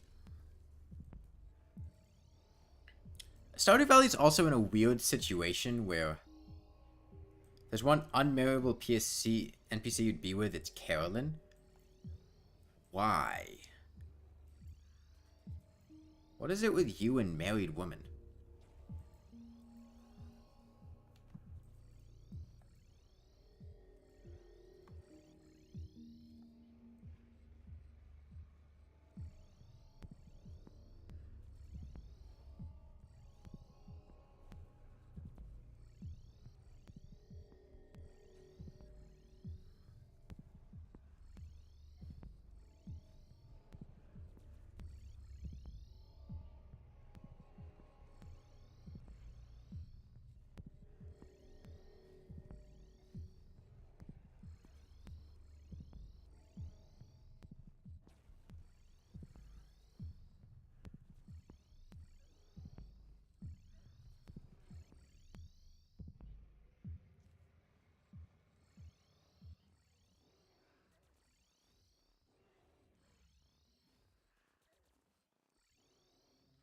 Alright, 2,200 to go.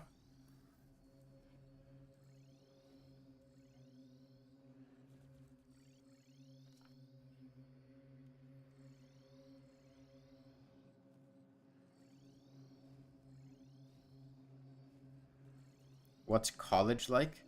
I mean, that's going to largely depend on where you go to college. Like, the college experience that I had is not going to be the college experience that most people had, or would have, largely because of where I went to college.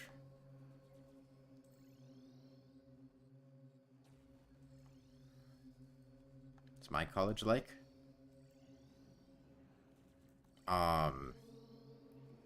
Large amounts of international students. A lot of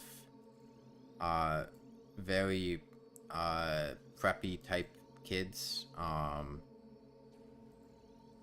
Pretty rigorous and difficult classes that require a lot of studying.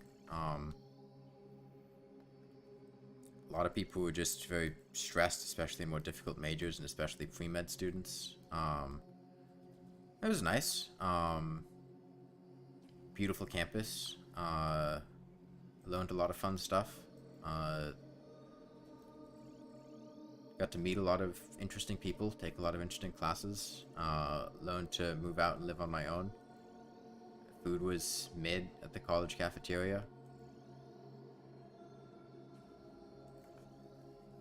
COVID really fucked up a lot of it, because COVID happened junior year. Have I played Ultra Kill? I have briefly played Ultra Kill, but I don't want to play more. I think I played through all the main levels once up to what had been released, and then didn't really play more than that. I don't want to play more Ultra Kill until the game is finished. I don't like playing games before they're finished. But I did play Ultra Kill. It was on stream. It was the hot tub stream and the stream after that. That's where I played Ultra Kill.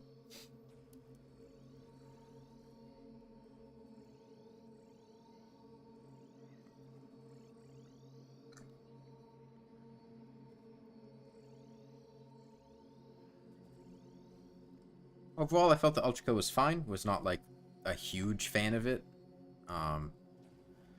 It's this hot tub stream you keep hearing about. It's the hot tub stream. If you just scroll through my live streams until you see the one with a thumbnail of me sitting in a hot tub, you'll find the hot tub stream. Or just search in my Discord server, hot tub. Isn't Dead Cells still getting updates along with Terraria? I don't know if Dead Cells is. Terraria is still getting updates. It has at least one more update planned, which is the Dead Cells crossover update, which is 1.4.5, which will be released at an indeterminate date in the future. Presumably sometime relatively soon, as they've been spoiling a lot of content related to it, I believe. I would guess sometime this year. Whether that be a week, a month, several months, no idea. And as far as Dead Cells, I have no idea if Dead Cells is still getting updates. And Terraria will never stop updating. There will come an update that will be Terraria's final update.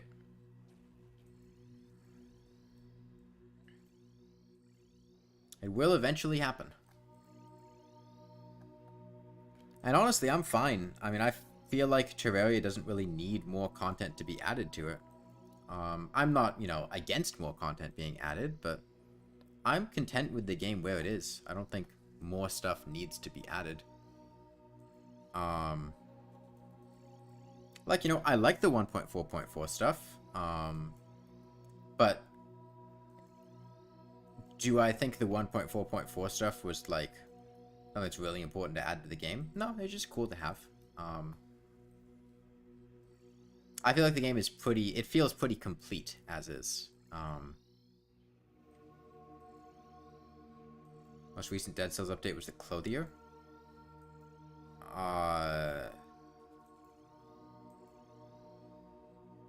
Like the ability to change your clothes in the... In the room. That was a recent update? I've only started playing Dead Cells recently. Claudio's daughter. Oh, is that the one that lets you change your head?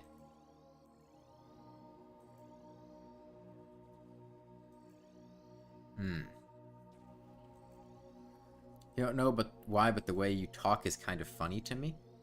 Why? What is funny? Am I funny to you? Is it something about my voice you find comical? And we'll get an animated series about Dead Cells? Huh. When you say animated series, what does that entail exactly? Like a web series? Like, an actual, like, a professionally made series that would, like, air on some streaming service? I think my voice is calming. Thank you.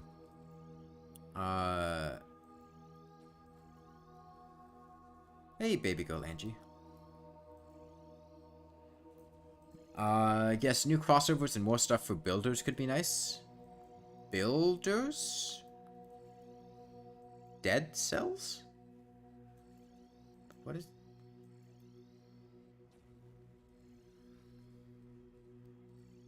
Or like oh, in Terraria. I see. I mean, I guess. I don't... I feel like Relogic could, you know, they could have done it quite a while ago, and they've continued supporting Terraria, and that's very lovely. But I mean, you know, they could work on another game, or something to that effect, and that could potentially be very interesting, whether it be a Terraria sequel, whether it be something else entirely. Working on Terraria is probably going to mean them not, like, time they spend working on Terraria is time they don't spend working on something else, right? And, you know, at a certain point, you know, the game is 12 years old. The Terraria engine is extremely janky and has a lot of arbitrary restrictions that really make adding things to the game difficult. Have I beaten with a lawnmower at least once? No, this is still the first attempt.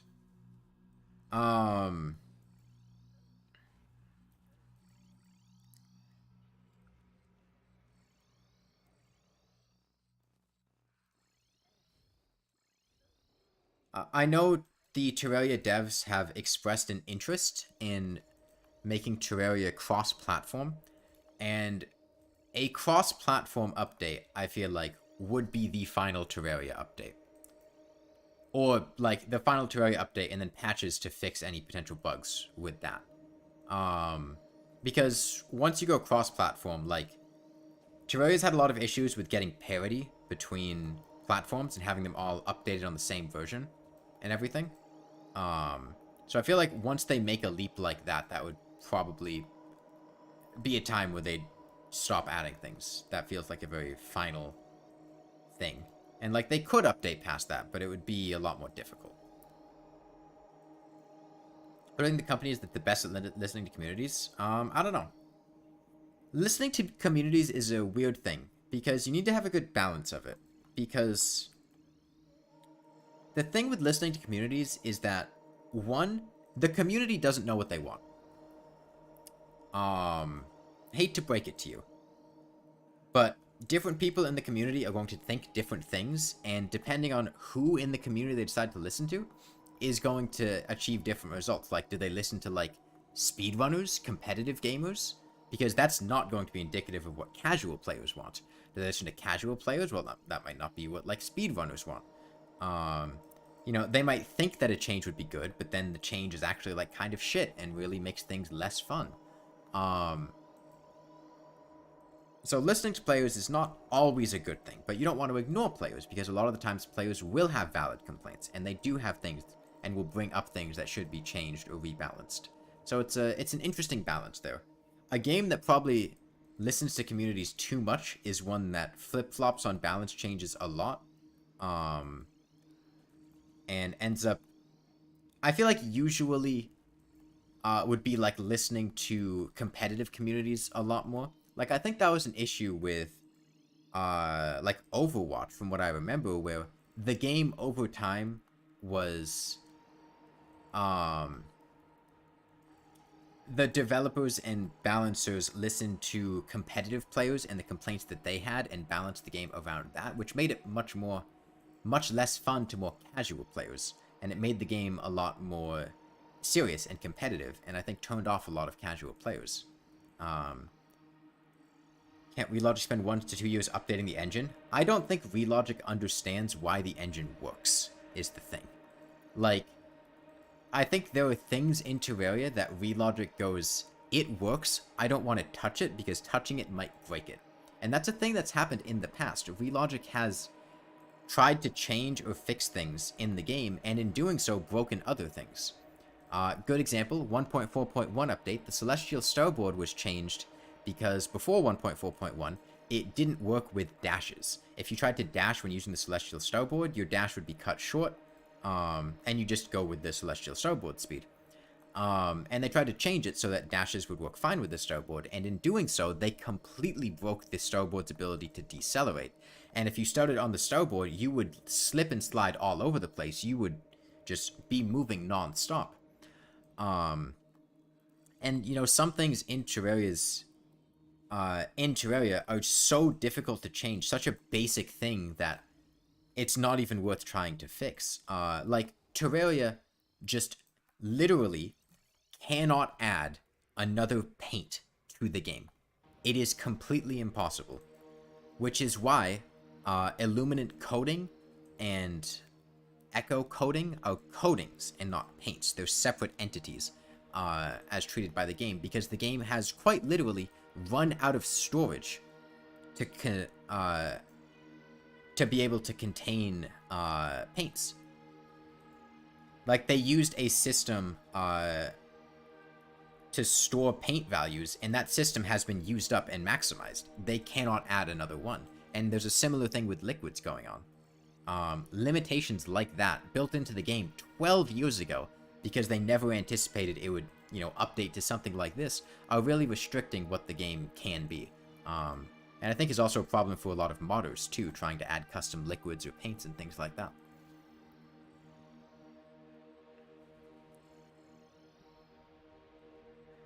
Our talk makes it also interesting, like to listen to a university lecture or something. Amazing. Thank you.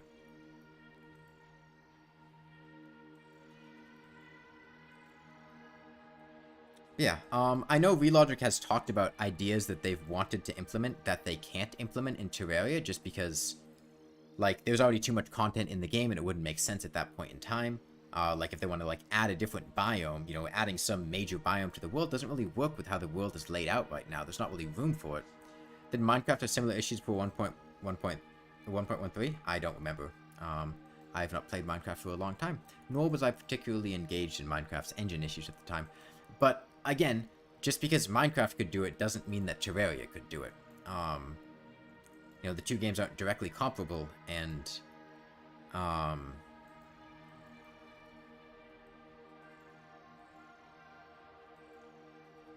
their situations can't be directly compared like that.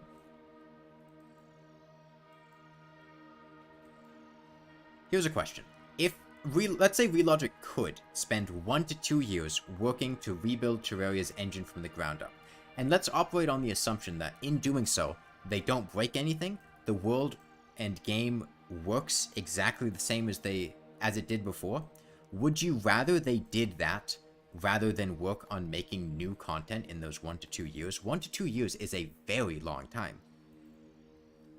They could make a whole ass game in 2 years if they're motivated to do so and have the creative drive. You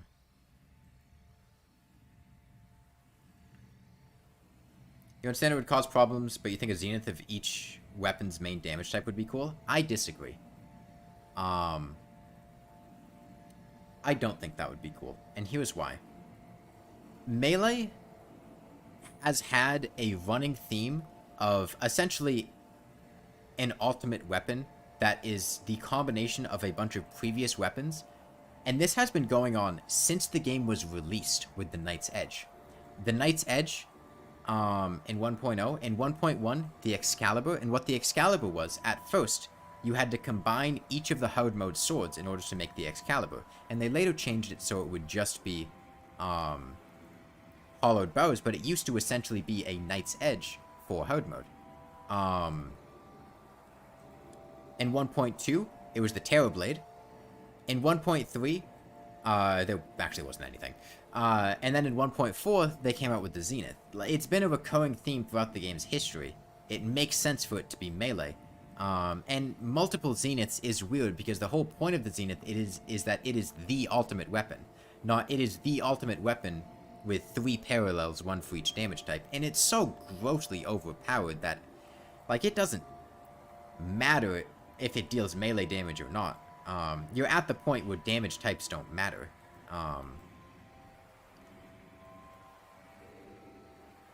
It would be, I feel like if you're operating under the assumption that having an idea like the Zenith would be cool for each class, it would be cooler if it was something more akin to the Knight's Edge or Terrorblade, where it's at a point in the game where you could actually use it. Now, I don't particularly think that would be cool, because I think it is kind of Melee's thing to have weapons like that, but, you know, having them actually be usable and functional for different stages of the game, I think would be more interesting than just having an endgame weapon that's mostly meaningless. He did wait 3 years for 1.4, but I don't think they were working on 1.4 for all 3 of those years. Like, they genuinely, I think, had been ready to stop working on the game after 1.3. Would you rather they reworked the engine from the ground up and kept the game exactly as is instead of making a 1.5 update? And like I said, this is all operating on the assumption that in doing so, everything would stay exactly the same and nothing would break. And I don't think that would be very likely.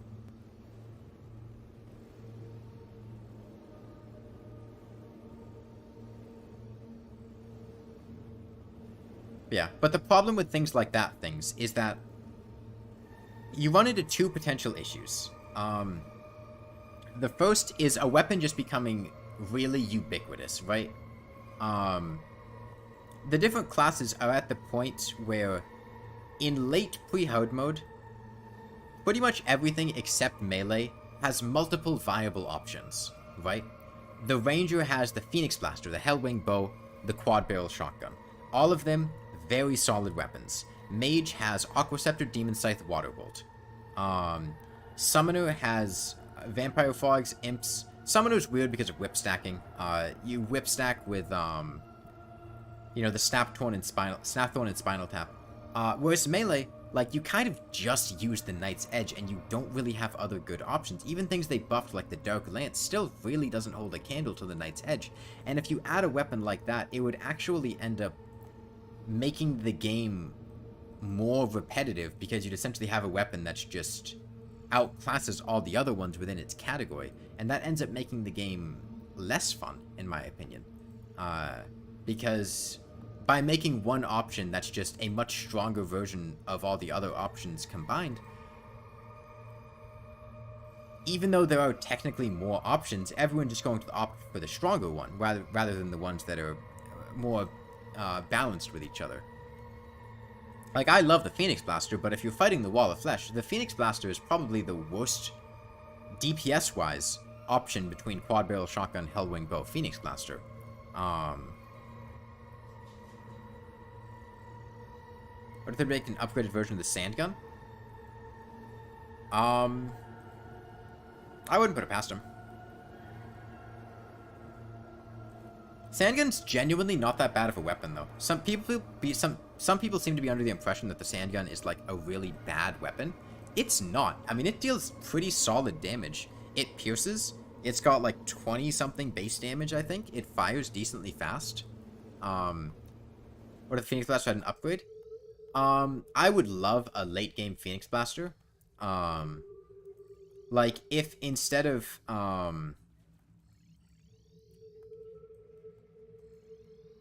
you know, something either like post-Venus Magnum, like, you know, post-Golem handgun, or even like a Lunar handgun. Just because I really like handguns. You killed the Wall of Flesh with it? Yeah, I mean, it can deal pretty solid damage to the Wall of Flesh. It's a good weapon, but it's a weird idea. It's kind of one of the old joke weapons from the game. You know, it's from 1.0, I think. And it's a very old weapon that's kind of been eclipsed in a lot of ways, but especially back in the very early days of the game, I think the Sandgun was a lot better comparatively than it is now, because more powerful weapons have come out in the meantime. You know, killing Wall of Flesh with just Beanades? Beanades are overrated. And they're really, honestly, kind of mid, once you get past, like, expert mode. Because there are two things that make Beanades, or rather three things that make Beanades kind of mediocre. Hey, Cooper. The first is that the Wall of Flesh gets defense on expert and above. On classic, they will do much better against the Wall of Flesh because he doesn't have defense on his eyes. Whereas on expert and above, he has 6 points of defense, which is going to reduce the damage of each bee by 3. Which, when, you know, the strong point of Beanades is that they're dealing damage repeatedly to an entity with low defense, makes them less appealing. The second is that Beanades got nerfed in, I think, 1.4. Their base damage was reduced by, like, 20% or something. Which does decrease the amount of damage they do decently. And the third is that Beanades are really not that easy to get. You have to farm queen bee quite a lot for substantial amounts, especially if you're trying to get enough bee nades to kill the wall of flesh on For the Worthy, or even just regular master mode. You're going to need hundreds and hundreds of bee nades, which is going to be a lot of queen bee kills. And, you know, the HP scaling of things. They're probably the 5th best ranger weapon to kill the wall of flesh with. The best ranger weapon would probably be the Star Cannon, followed by the Hellwing Bow, followed by the Quad Barrel Shotgun, unless you're in For the Worthy with the smaller eyes, in which case I think Phoenix Blaster would overtake Hellwing and Quad Barrel because of the fact that it'll hit them much easier. Followed by Phoenix Blaster, followed by B-Nades. I think that'd be my ranking. Maybe some kind of boss rush to get some nightmare material from killing all bosses in Free without healing. Yo, what fate is Slugcat?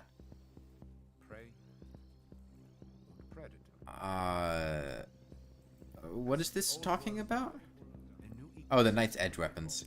I think something like that is something that should exist within the realm of mods and not in the base game. I don't think the addition of something like that would be healthy or good for the base game, but I think that'd be a good idea for a mod.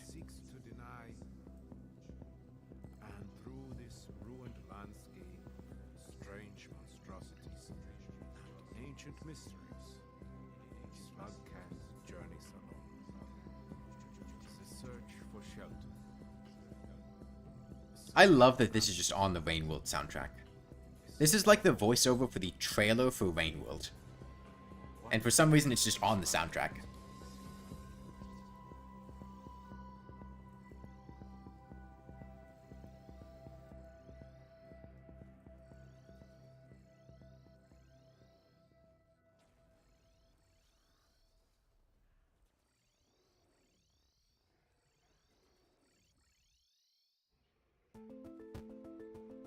Maybe frustrating in master mode?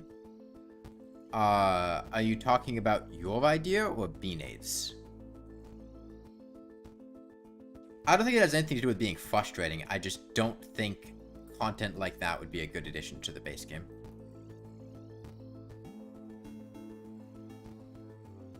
Your favorite weapon in all Terraria is B-Gun. It's sad how quickly it becomes irrelevant. Your idea? I don't think that philosophy meshes with Terraria. I think it would feel very out of place. I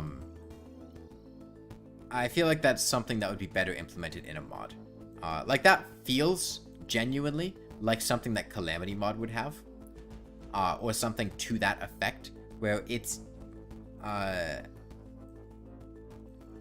it just doesn't feel like something that would fit in the base game. What's my favorite game? I am bad at picking favorites. If you pick a genre, I can try to give you a favorite out of that, though. But even then, I still have difficulty picking favorites. I usually can tell you things that I like, but not as much things that I you know, think are better than every other entry in the category.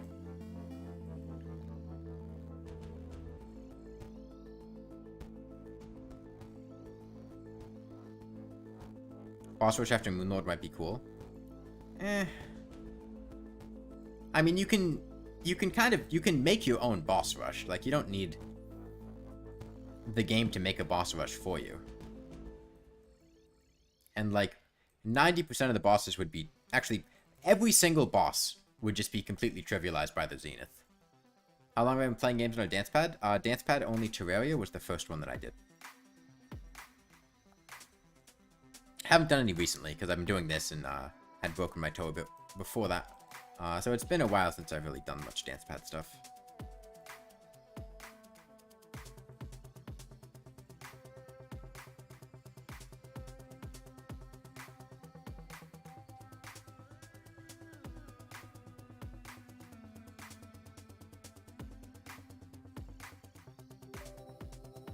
What the fuck?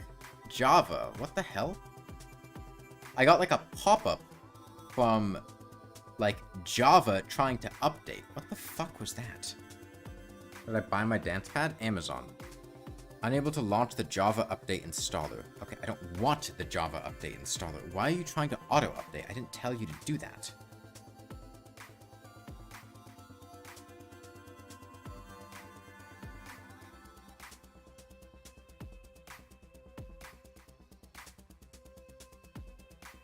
I installed Minecraft to try to, like one time a couple months ago, and Java won't shut the fuck up about updating.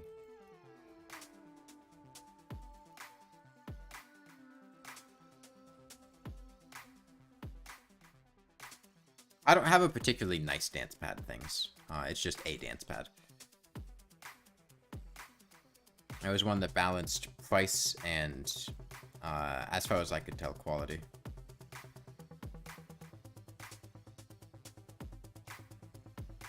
And, like, it's fine. It works.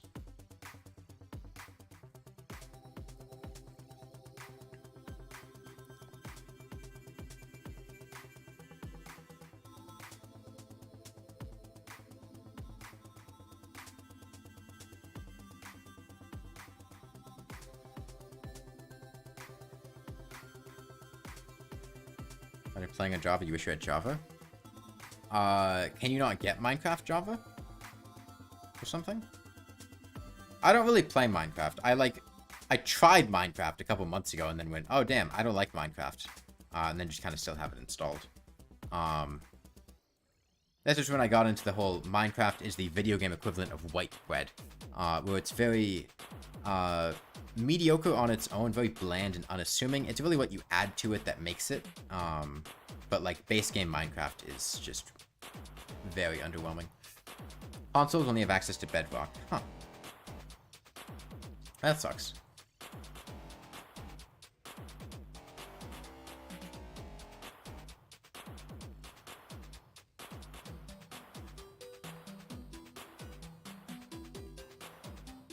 Bedrock is so much harder than Java? What makes it harder than Java? What are the balance changes?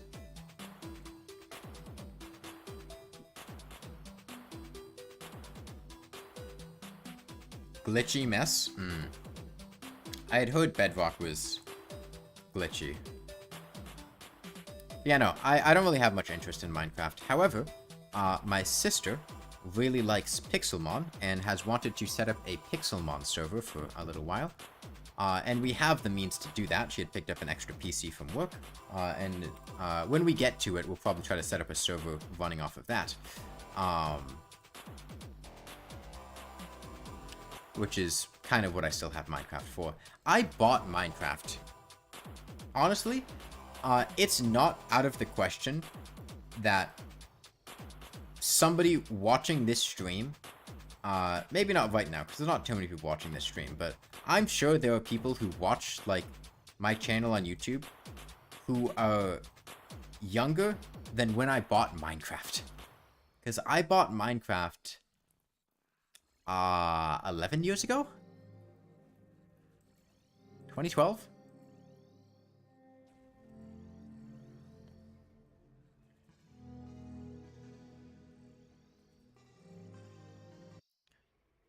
Okay, thank you YouTube for pausing my music playlist for no reason whatsoever.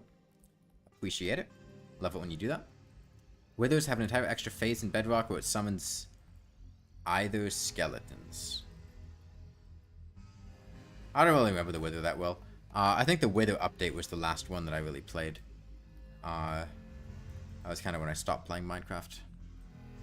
Wither skeletons. Okay.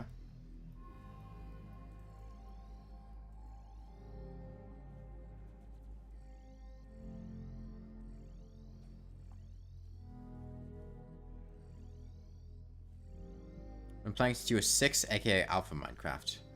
I played Alpha Minecraft. Not when Alpha Minecraft was, like, Alpha Minecraft. But I remember back on, like, the Minecraft website, or maybe it might have been a second website that just gave you access to Minecraft. I forget which. But before I bought Minecraft, before 1.0, my friend had gotten me into playing an alpha build of Minecraft that was free online.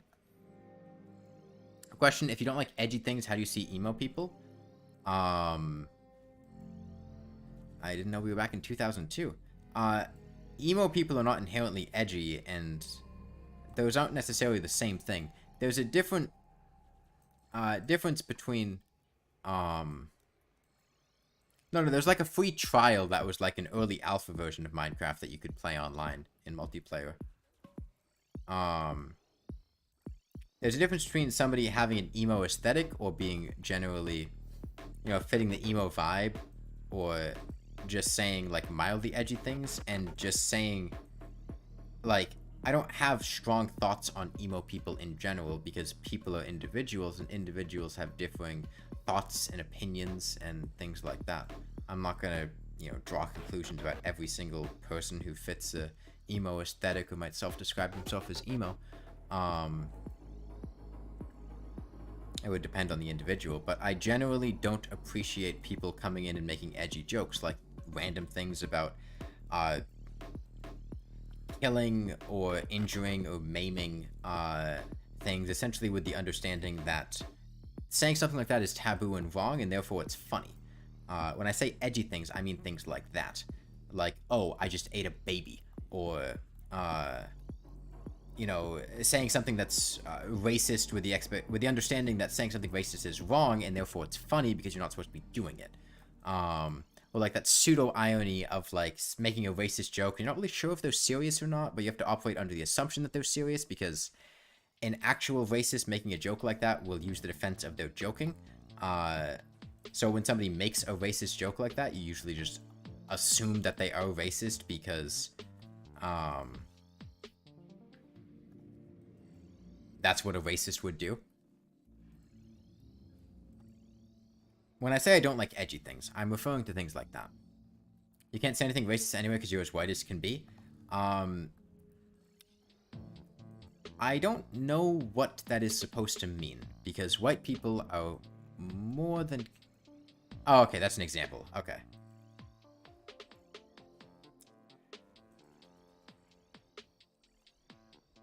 Yeah, like, I could genuinely see people saying that, and if you say something like that, in the absence of tone or anything to indicate any kind of joke, I would probably operate under the assumption that you said it seriously. I don't underestimate people's ability to make dumbasses of themselves, and I don't give people...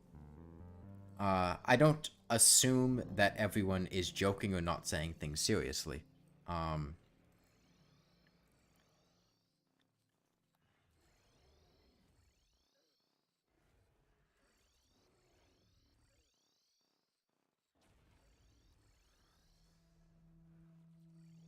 Make a dumbass of yourself by being innocent and oblivious. That is much better than making a dumbass of yourself by being racist and bigoted. And yeah, it's particularly people who self-describe themselves as edgy. I usually find that people who describe themselves as edgy or having an edgy sense of humor are usually, one, teenagers, if they're not teenagers, even more so, the next thing I'm going to say, and two, are probably just bad people.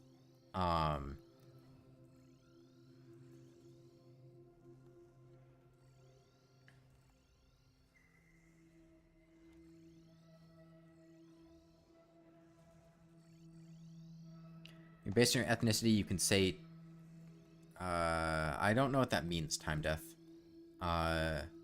Is that something that's culturally relevant in another country? I don't... That word doesn't really have much meaning to any particular ethnic group in the US, as far as I'm aware.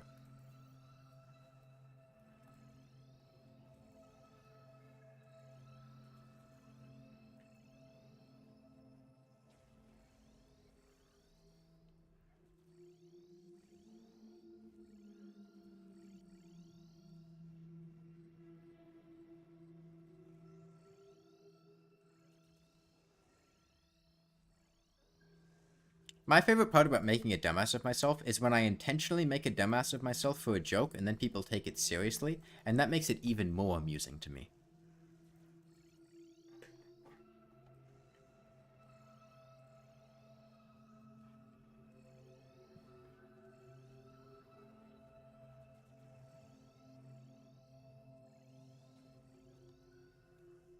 Sorry, someone was at your door. Who was it?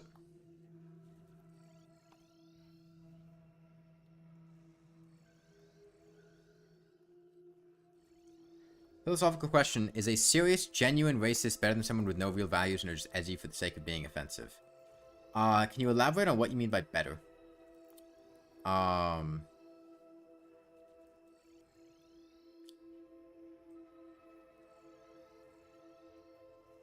Ding dong ditch. I see. Like, for the sake of an interpersonal relationship, for the sake of, like, society as a whole, like, in a way of being someone being meaningful to the world around them. Well,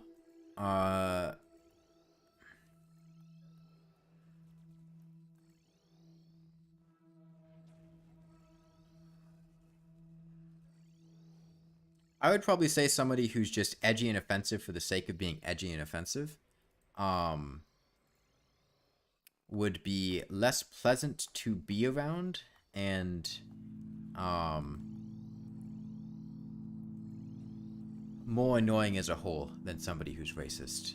It's a slur against Chileans and Bolivians. I see it. I assume it's something to do with, poverty or clothing or something.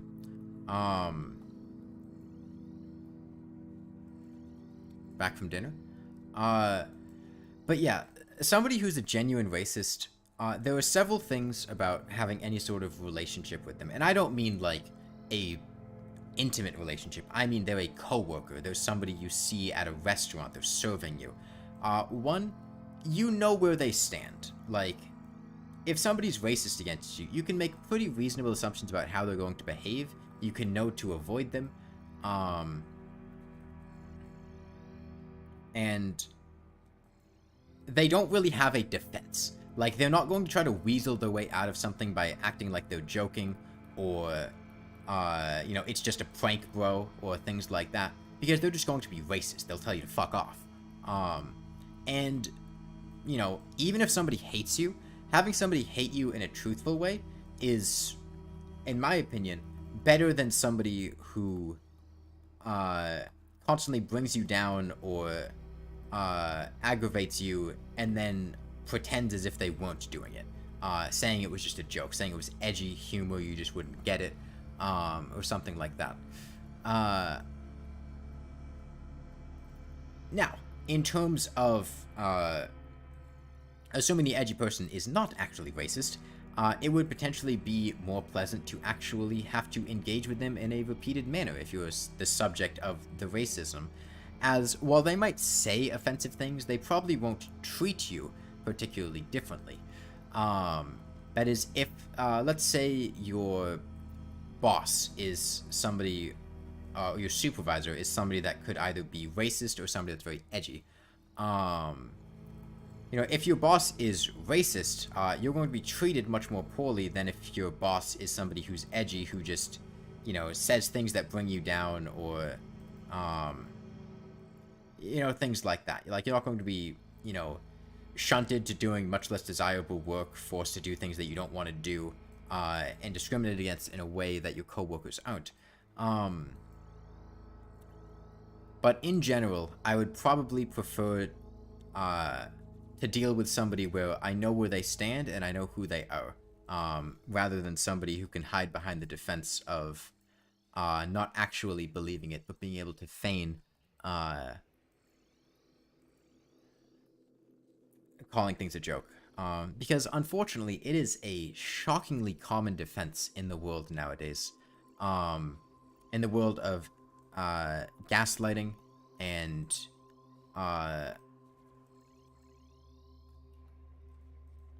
manipulative tactics, for people to say horrible things that they do truly believe and then play with the defense of it being a joke or a prank or it wasn't that serious or things like that, and then putting you in the awkward situation of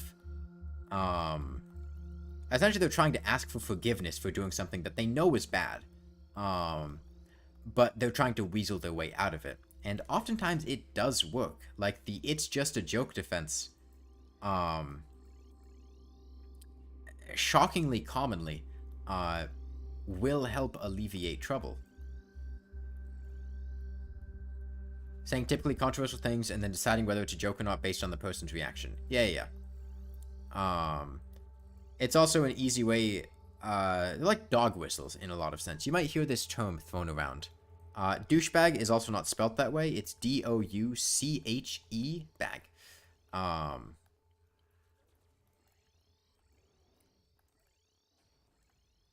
think it's a French loanword or something. But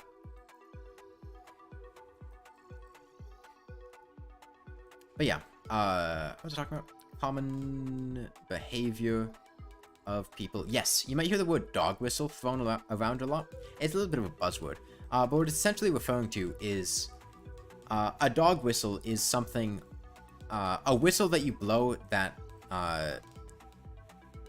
emits noise at a high frequency that humans can't hear. Dogs are the thing that hear it, and it'll drive dogs crazy and up the wall. But it won't really affect normal humans at all.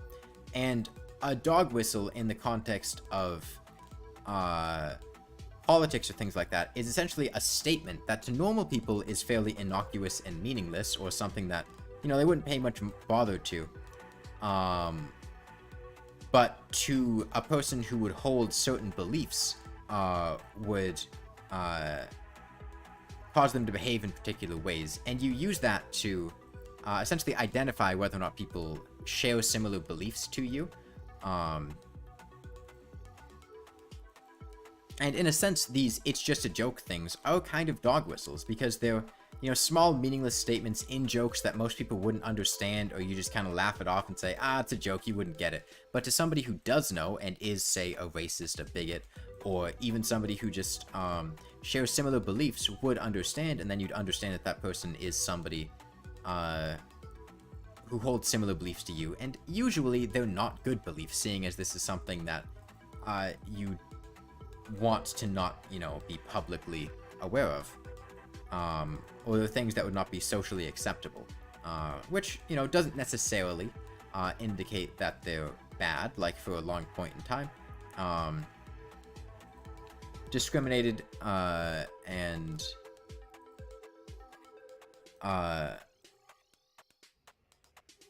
oppressed communities had to, for instance, LGBT communities had to find ways to, you know, find each other using things that most people would not recognize. But nowadays, it's often used for disguising bigotry and hatred.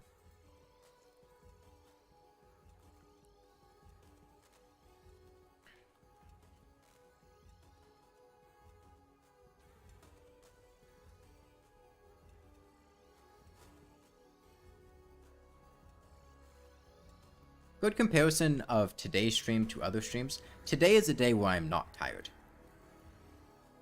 Most of the previous streams have been days where I'm tired, because I'm tired quite a lot.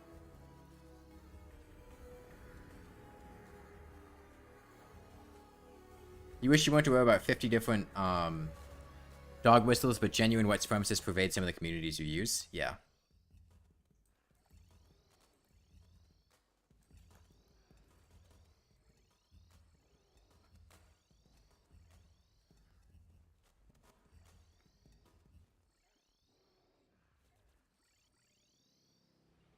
And oftentimes, dog whistles are referring to things that particularly aggravate people, or controversial things, because a dog whistle is something that riles people up, essentially. Or riles dogs up when it's blown.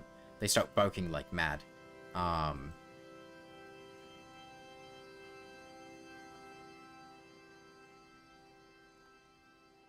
You visited the ex-KKK capital yesterday? I don't know that I would say cool, but I guess that's interesting. Any particular reason for it? Like, did you go there because it was the ex-KKK capital, but just happened to find yourself in town?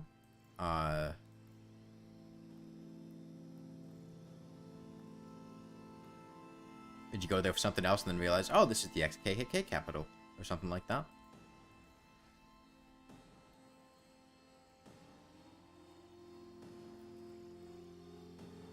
On top of a very pretty mountain.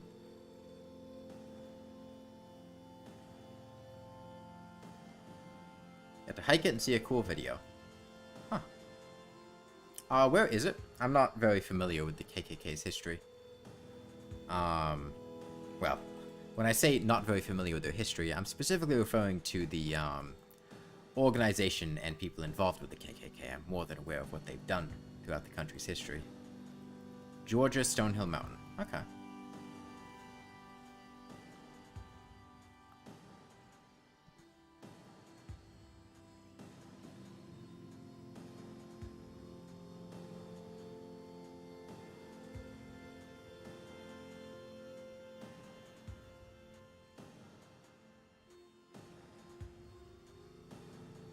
But yes, one thing,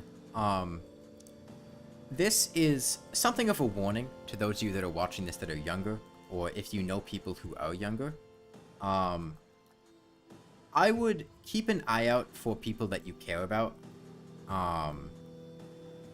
who, it's especially common among people who feel that they are isolated, social outcasts, people who might not have very many friends, where it's very easy for people like that to be swept up and essentially indoctrinated into some very unpleasant beliefs on the internet. Because bigots or racists might make them feel a sense of friendship or attention that they haven't had before, and things like that can be very effective on the psyche. You know, a social outcast kid who's never really had friends before finds a group of people online, people who enjoy talking to him, people who pay interest in the things that he says, and when doing so also happens to pick up some of their beliefs or start laughing at their racist jokes or edgy jokes, and maybe they start off as taking it not seriously and funny, but then after a couple months they start leading into, you know, actually trying to convince them that these things are true. Like, oh, I mean, sure, this is all a joke, but like black people really do make up, you know, blah blah blah blah blah. At one point you went to Florida and got a lot of hurtful things said about you based on race. Is that normal there? You only stayed for 2 days. Well, I am white, so any account I give you of people's racial experience in the US is going to be flawed, because I have not, you know, experienced racism and bigotry firsthand very much, because I am of, you know, the predominant race in the US. I've lived in white dominated regions for most of my life, and as a result there's not really that many experiences of racism that I can testify to. However, of people I know that are racial minorities, racism and bigotry are not things that they encounter very frequently in most areas. However, in certain regions of the country, they are much more prone to racism and bigotry. It's particularly more prevalent in rural areas compared to more diverse city areas. Both in my experience and what I've heard from other people, although there certainly are racists in the city, don't get me wrong. Florida is not a fun place. Most people are very racist towards Latino people and homophobic. Yeah, I don't think that I would call that common in most parts of the US, but it may be common in Florida, or at least that part of Florida, which is quite unfortunate. Florida is a very beautiful state. The climate there is rather nice and tropical, and it is a lovely place to vacation to. But Florida's political climate and direction it's been heading in have been making it a rather undesirable vacation destination.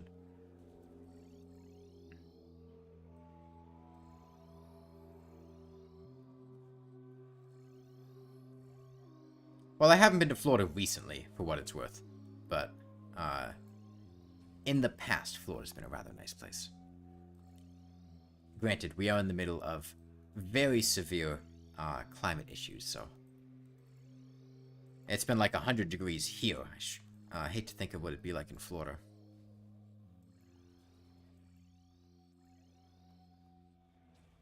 Like breathing breathable water. I mean, I live in the southeast US. I'm no stranger to very humid environments. It does feel like soup outside a lot of the time.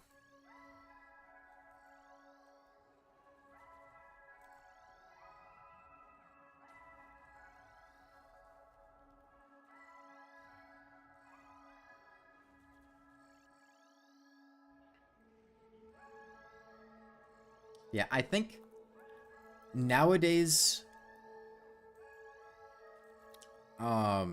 trans people are probably a lot more likely to face harassment than harassment based on race or sexual orientation, but the latter two are most certainly still in existence. But there's been a lot of focus and effort towards demonizing trans people.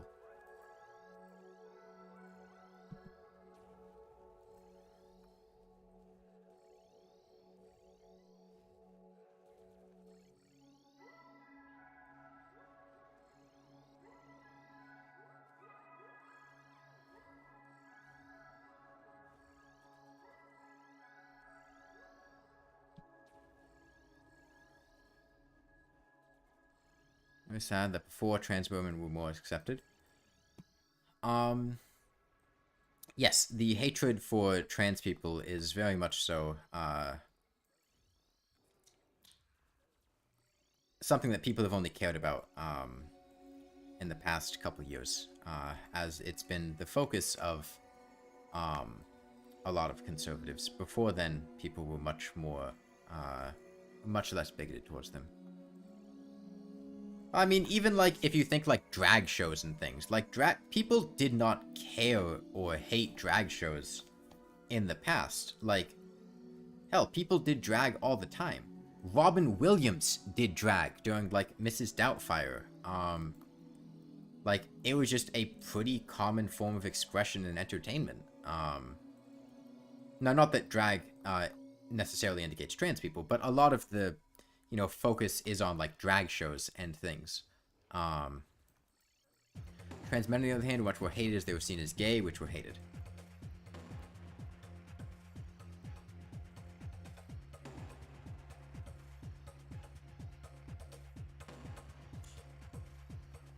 I'm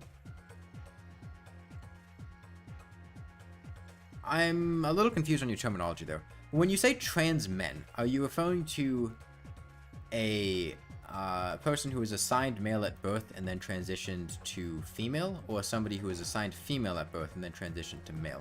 Because trans man refers to somebody who is assigned female at birth and then transitioned to being male, but I struggle to see how that would be perceived as gay.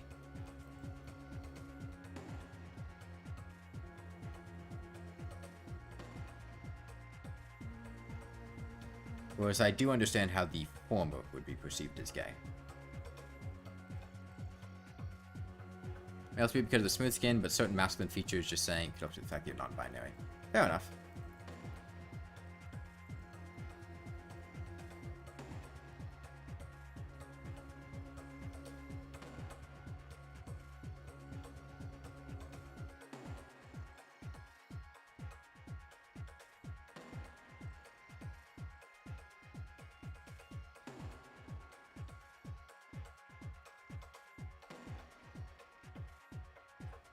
Okay, 7:43.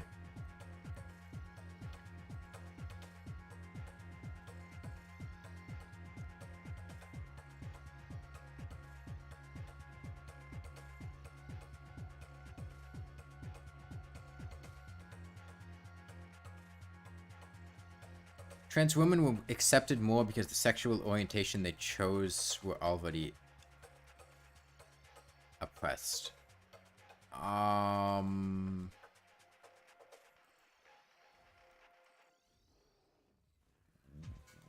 What?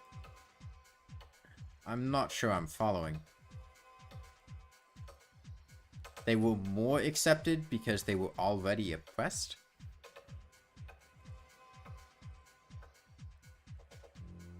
Like, accepted within LGBT communities?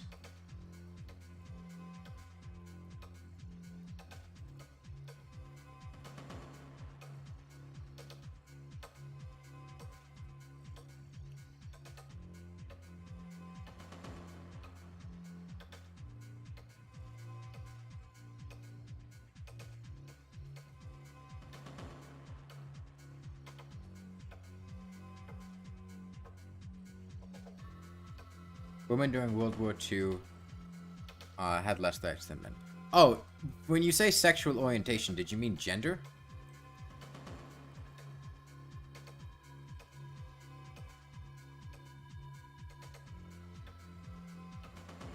Okay.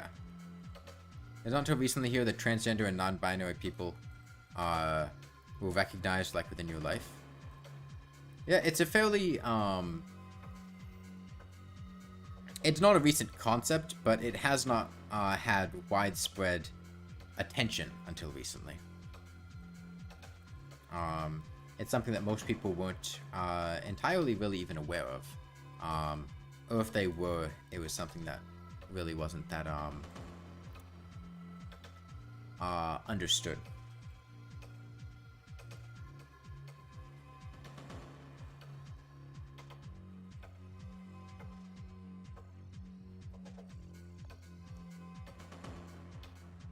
Your views on things like that, or don't make it affect you because it's not really any of your business.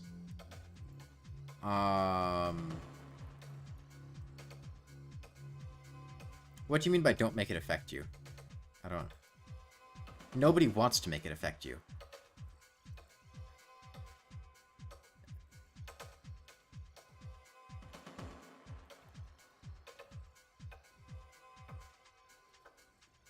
I feel like responses like that are kind of inherently somewhat hostile and, like, operating on the assumption of people wanting to, like, bother you, and kind of encourages people to stay, like, closeted.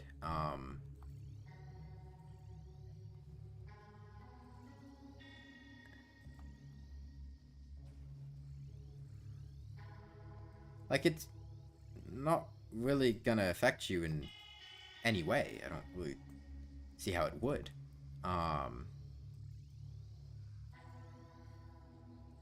And if it does, it's not because they were, we don't expect you to go super far out of your way to help. I don't think anyone really is. I mean, if they're a friend, they might expect you to help, but not because they're trans, it's because, you know, they're your friend. I don't think random people would be expecting you to go super out of your way to help. If they are, it's not, you know, because they're trans that that's happening, it's just because of who they are as a person, expecting unreasonable things from strangers. People just want to live normal lives as comfortably as they can, and they don't want to bring undue burdens on other people in doing so.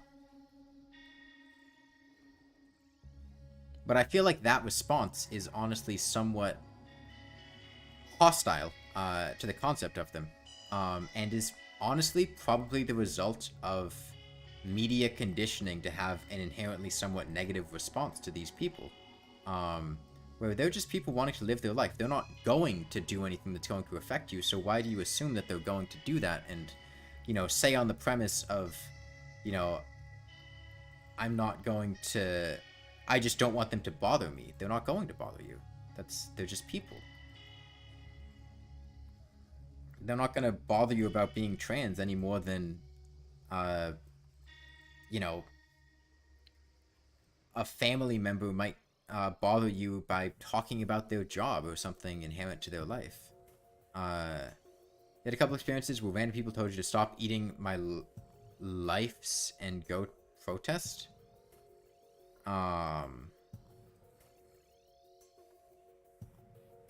I mean, I don't think that's because they're trans that they're doing that. That's just because they feel it's their civic duty to try to get people to protest injustices.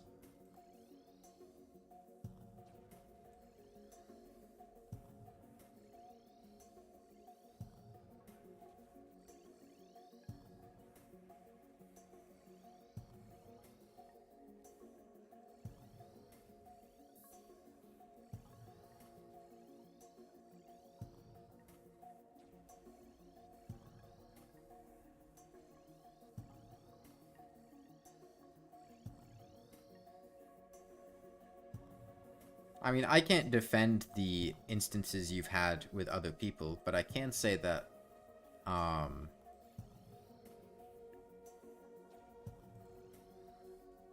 it's not because of the people being trans or LGBT that you had these experiences. That's likely something that they would have done regardless of what the protest matter is.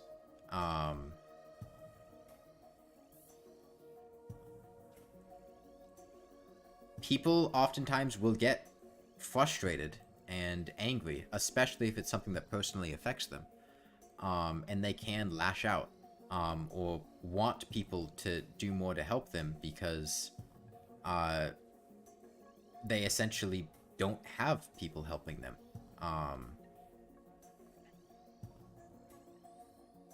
And they want to see change, but in order to see change, they need to see action. And not that I'm defending the actions of people yelling at you or making you feel bad as if you're not doing enough. But I imagine those are things bred out of emotion and frustration. Hey, Molly. You got a barbecue bacon burger? Nice.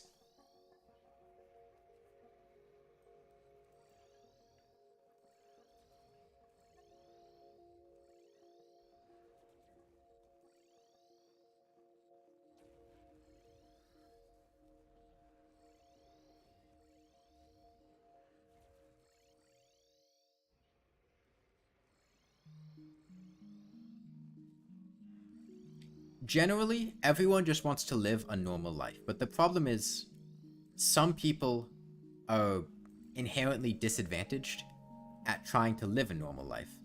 Racial minorities in the past were very much so a victim of this. Women in the past. Nowadays, it's more so LGBT and trans people. And they want to live a normal life, but that normal life won't come to them unless they fight for it, essentially, because the system and the people living in it are not kind to them. And as a result, it can be easy to grow frustrated at people who don't share the same struggles as you, as people who you might see as having it easy, as people who don't have to fight for their ability to exist or love the people that they want to love or be comfortable in their own body. And while it's not acceptable to lash out at people, I can understand the emotions that would lead to people doing something like that.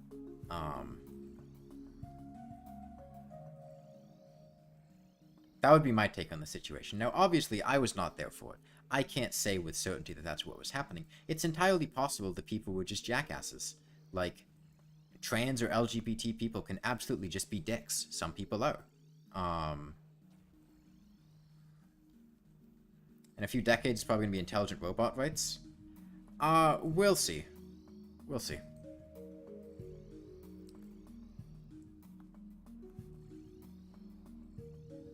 There will almost always be some form of oppressed group who wants to have equality and the ability to live just a normal life.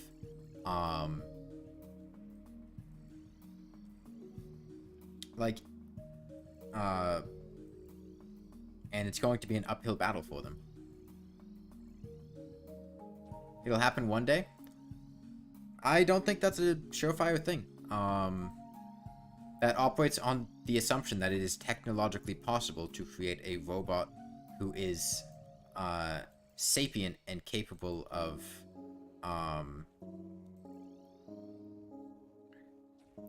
complex thought and emotion, which is a big stretch whether or not we would be able to create something like that. It is not a surefire thing that would be possible.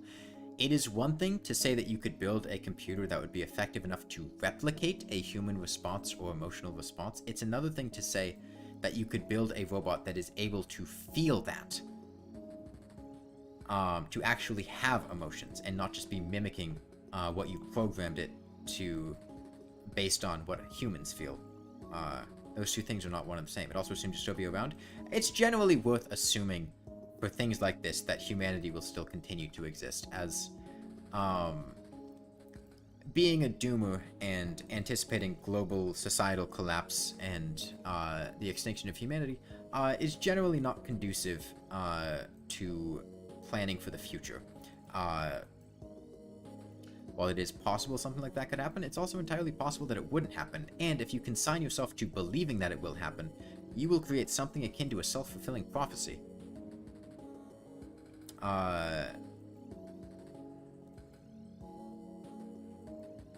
The media thrives on instilling emotions, senses of hopelessness, fear into people.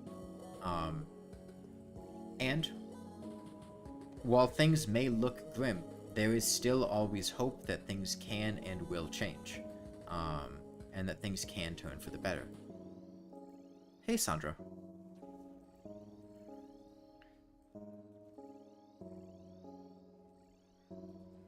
I see no reason to operate on the assumption that humanity would face some catastrophic, cataclysmic extinction event.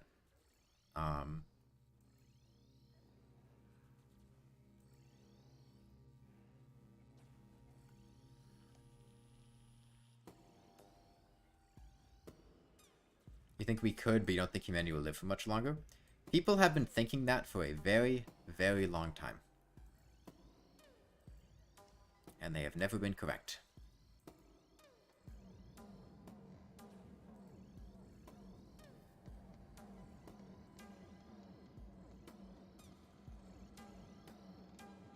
If you can choose to live between living in hope and living in fear, or living in hope and living in a state where you're consigning yourself to believing in your untimely destruction and demise, why would you choose the former? Oh, sorry, why would you choose the latter when you could choose the former? When you meant much longer, you meant in the sense that the solar system will collapse. Well, if you're speaking of the technological capabilities of creating intelligent life, you have to consider the technological capabilities of building off-world colonies.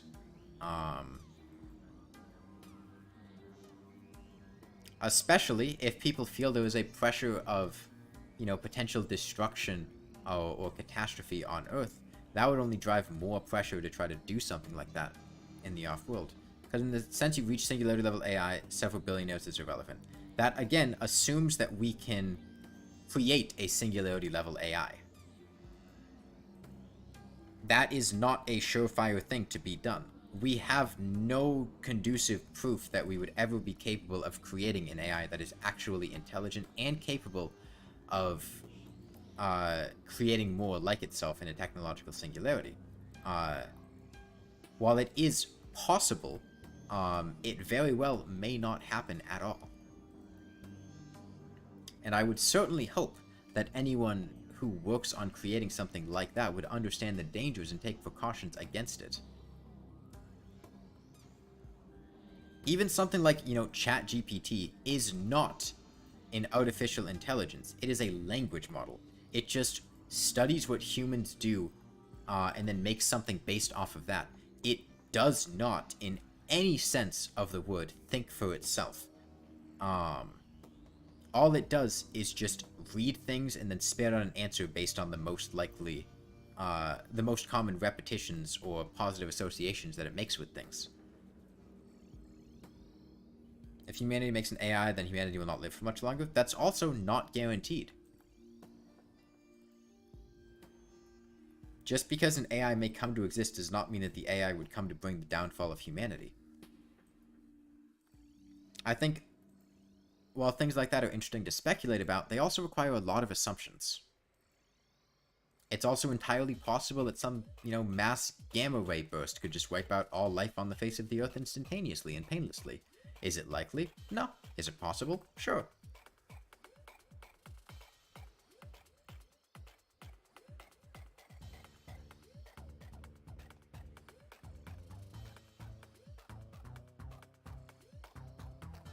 In the concept of time? I mean, we don't know what artificial intelligence, if it's even possible to make, would bring. While it is possible that it could be a net negative for humanity and end up, you know, bringing about downfall or stagnation, it could also be a net positive. AIs are able to do things that we simply cannot do due to biological restrictions. It's entirely possible we may come to a point of being able to, given that brains are essentially just biological computers, replicate human brains in machine form, and therefore extend the capacity of human consciousness and life, which may, in a philosophical sense, may no longer be continuing human life, but it would be continuing human consciousness, and as a result of that, allow us to live for much longer than our normal lifespans. We don't know where technology will progress.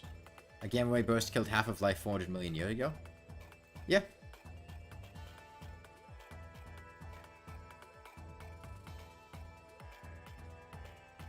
Well, I think that's a theorized. I don't know if they actually have concrete evidence that a gamma ray burst was what definitely caused it, right? It was more some cosmic event that they think was a gamma ray burst.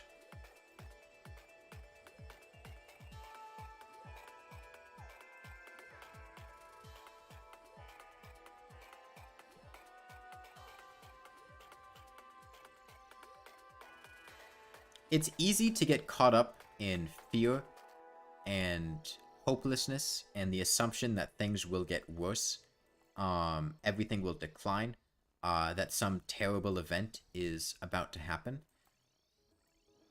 But I choose to live in hope, as I see no reason to consign myself and live in that fear. I choose to not only live in hope, but to take actions that I would consider to have good chances of benefiting the future, even if in only small ways. It's likely that the AI will not affect the actual effect. Humanity's lifetime with concept of AI, which has a much longer expiration date than time, will seem irrelevant. What do you use the word likely? Where is the likelihood based on? What are the probabilities here? I think that's more just a thought, a concept. But I see no reason to deem it more or less likely than anything else, as I don't think probability models have been run on something like this.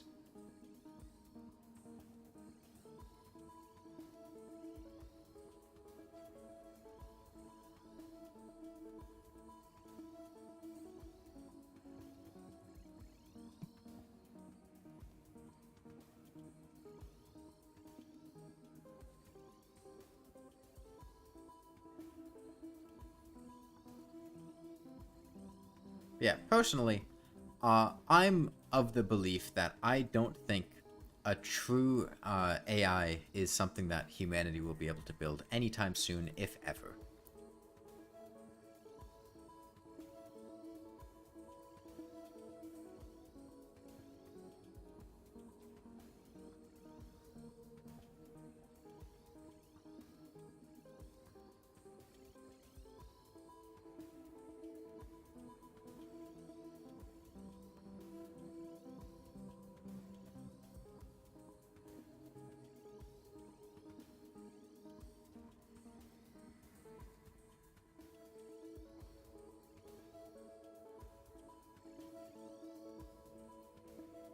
I may be wrong. After all, Einstein thought the nuke was impossible. I appreciate the comparison to Einstein. And it's entirely possible I could be wrong. But at this current juncture, with my understanding of neuroscience and my understanding of current technology, I don't really think we're... I don't see that happening. You find the idea of humanity dying on Earth fascinating. It leaves way for new ideas. I don't find that fascinating. Nor do I think it really leaves way for new ideas, because humanity is dead, and we are the, as far as we know, only beings in existence who have ideas.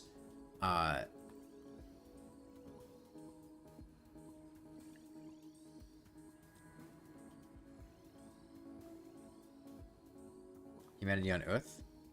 There is not humanity elsewhere, at least at this current moment. So...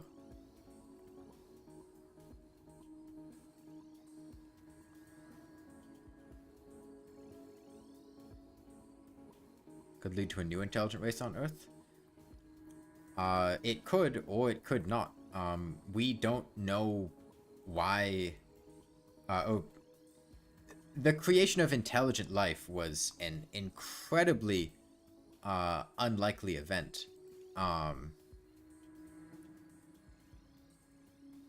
It's entirely possible it may not arise again on Earth. Like, the rise of intelligent life was a combination of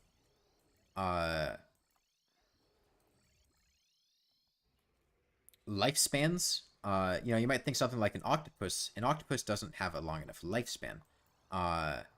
Ability to manipulate objects, which many, you know, more intelligent creatures simply don't have. vocal and written traditions, allowing us to retain that body of knowledge.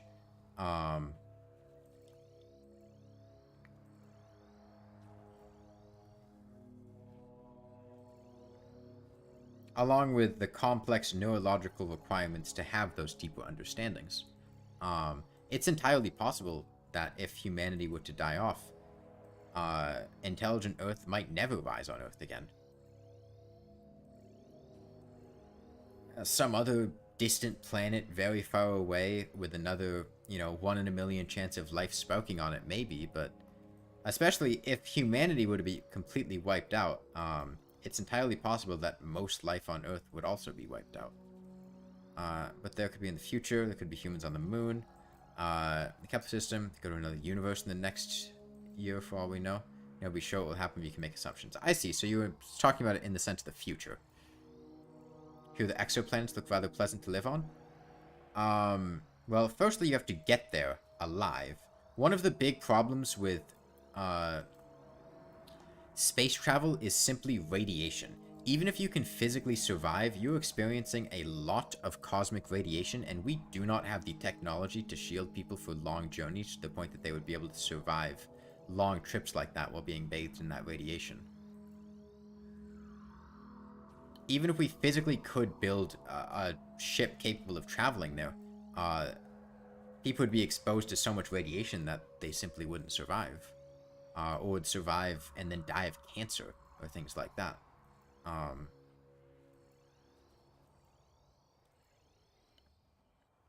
There are many practical problems that space travel poses.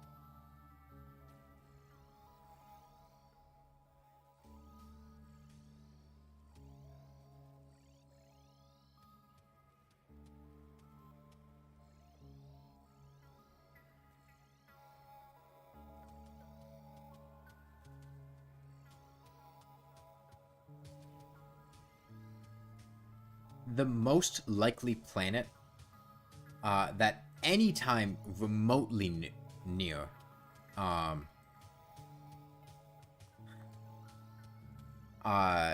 the idea of colonizing another planet or celestial body becomes possible, really the only viable option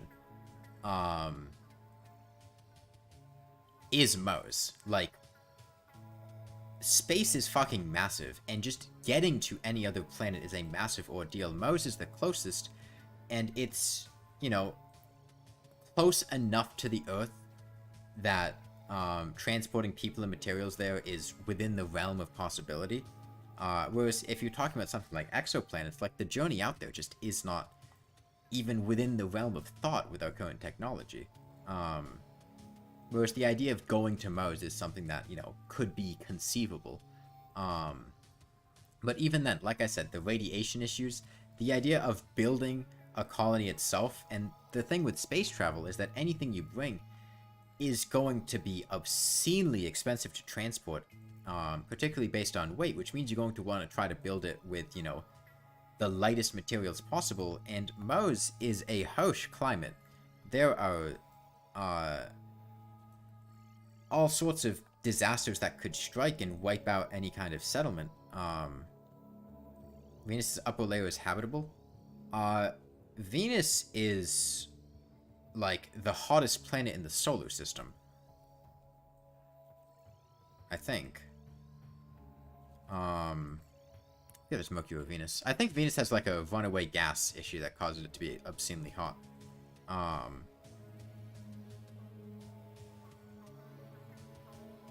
Maybe we'll discover to multiply water.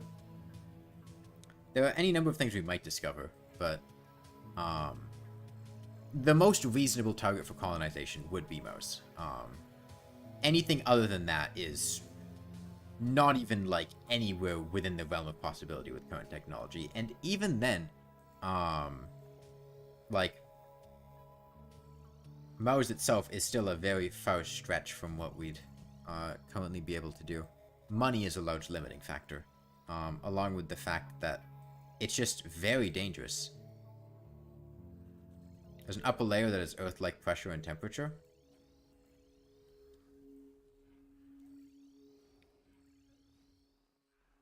I'm not too familiar with that, so I can't really speak on that. Okay, well, we hit 165k. So I think that is going to be the end for today.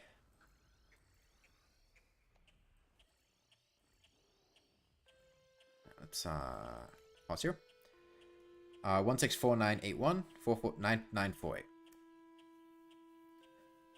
Okay. Well, I will be back tomorrow, probably night after I go to that Reptile Expo. Bye, everyone.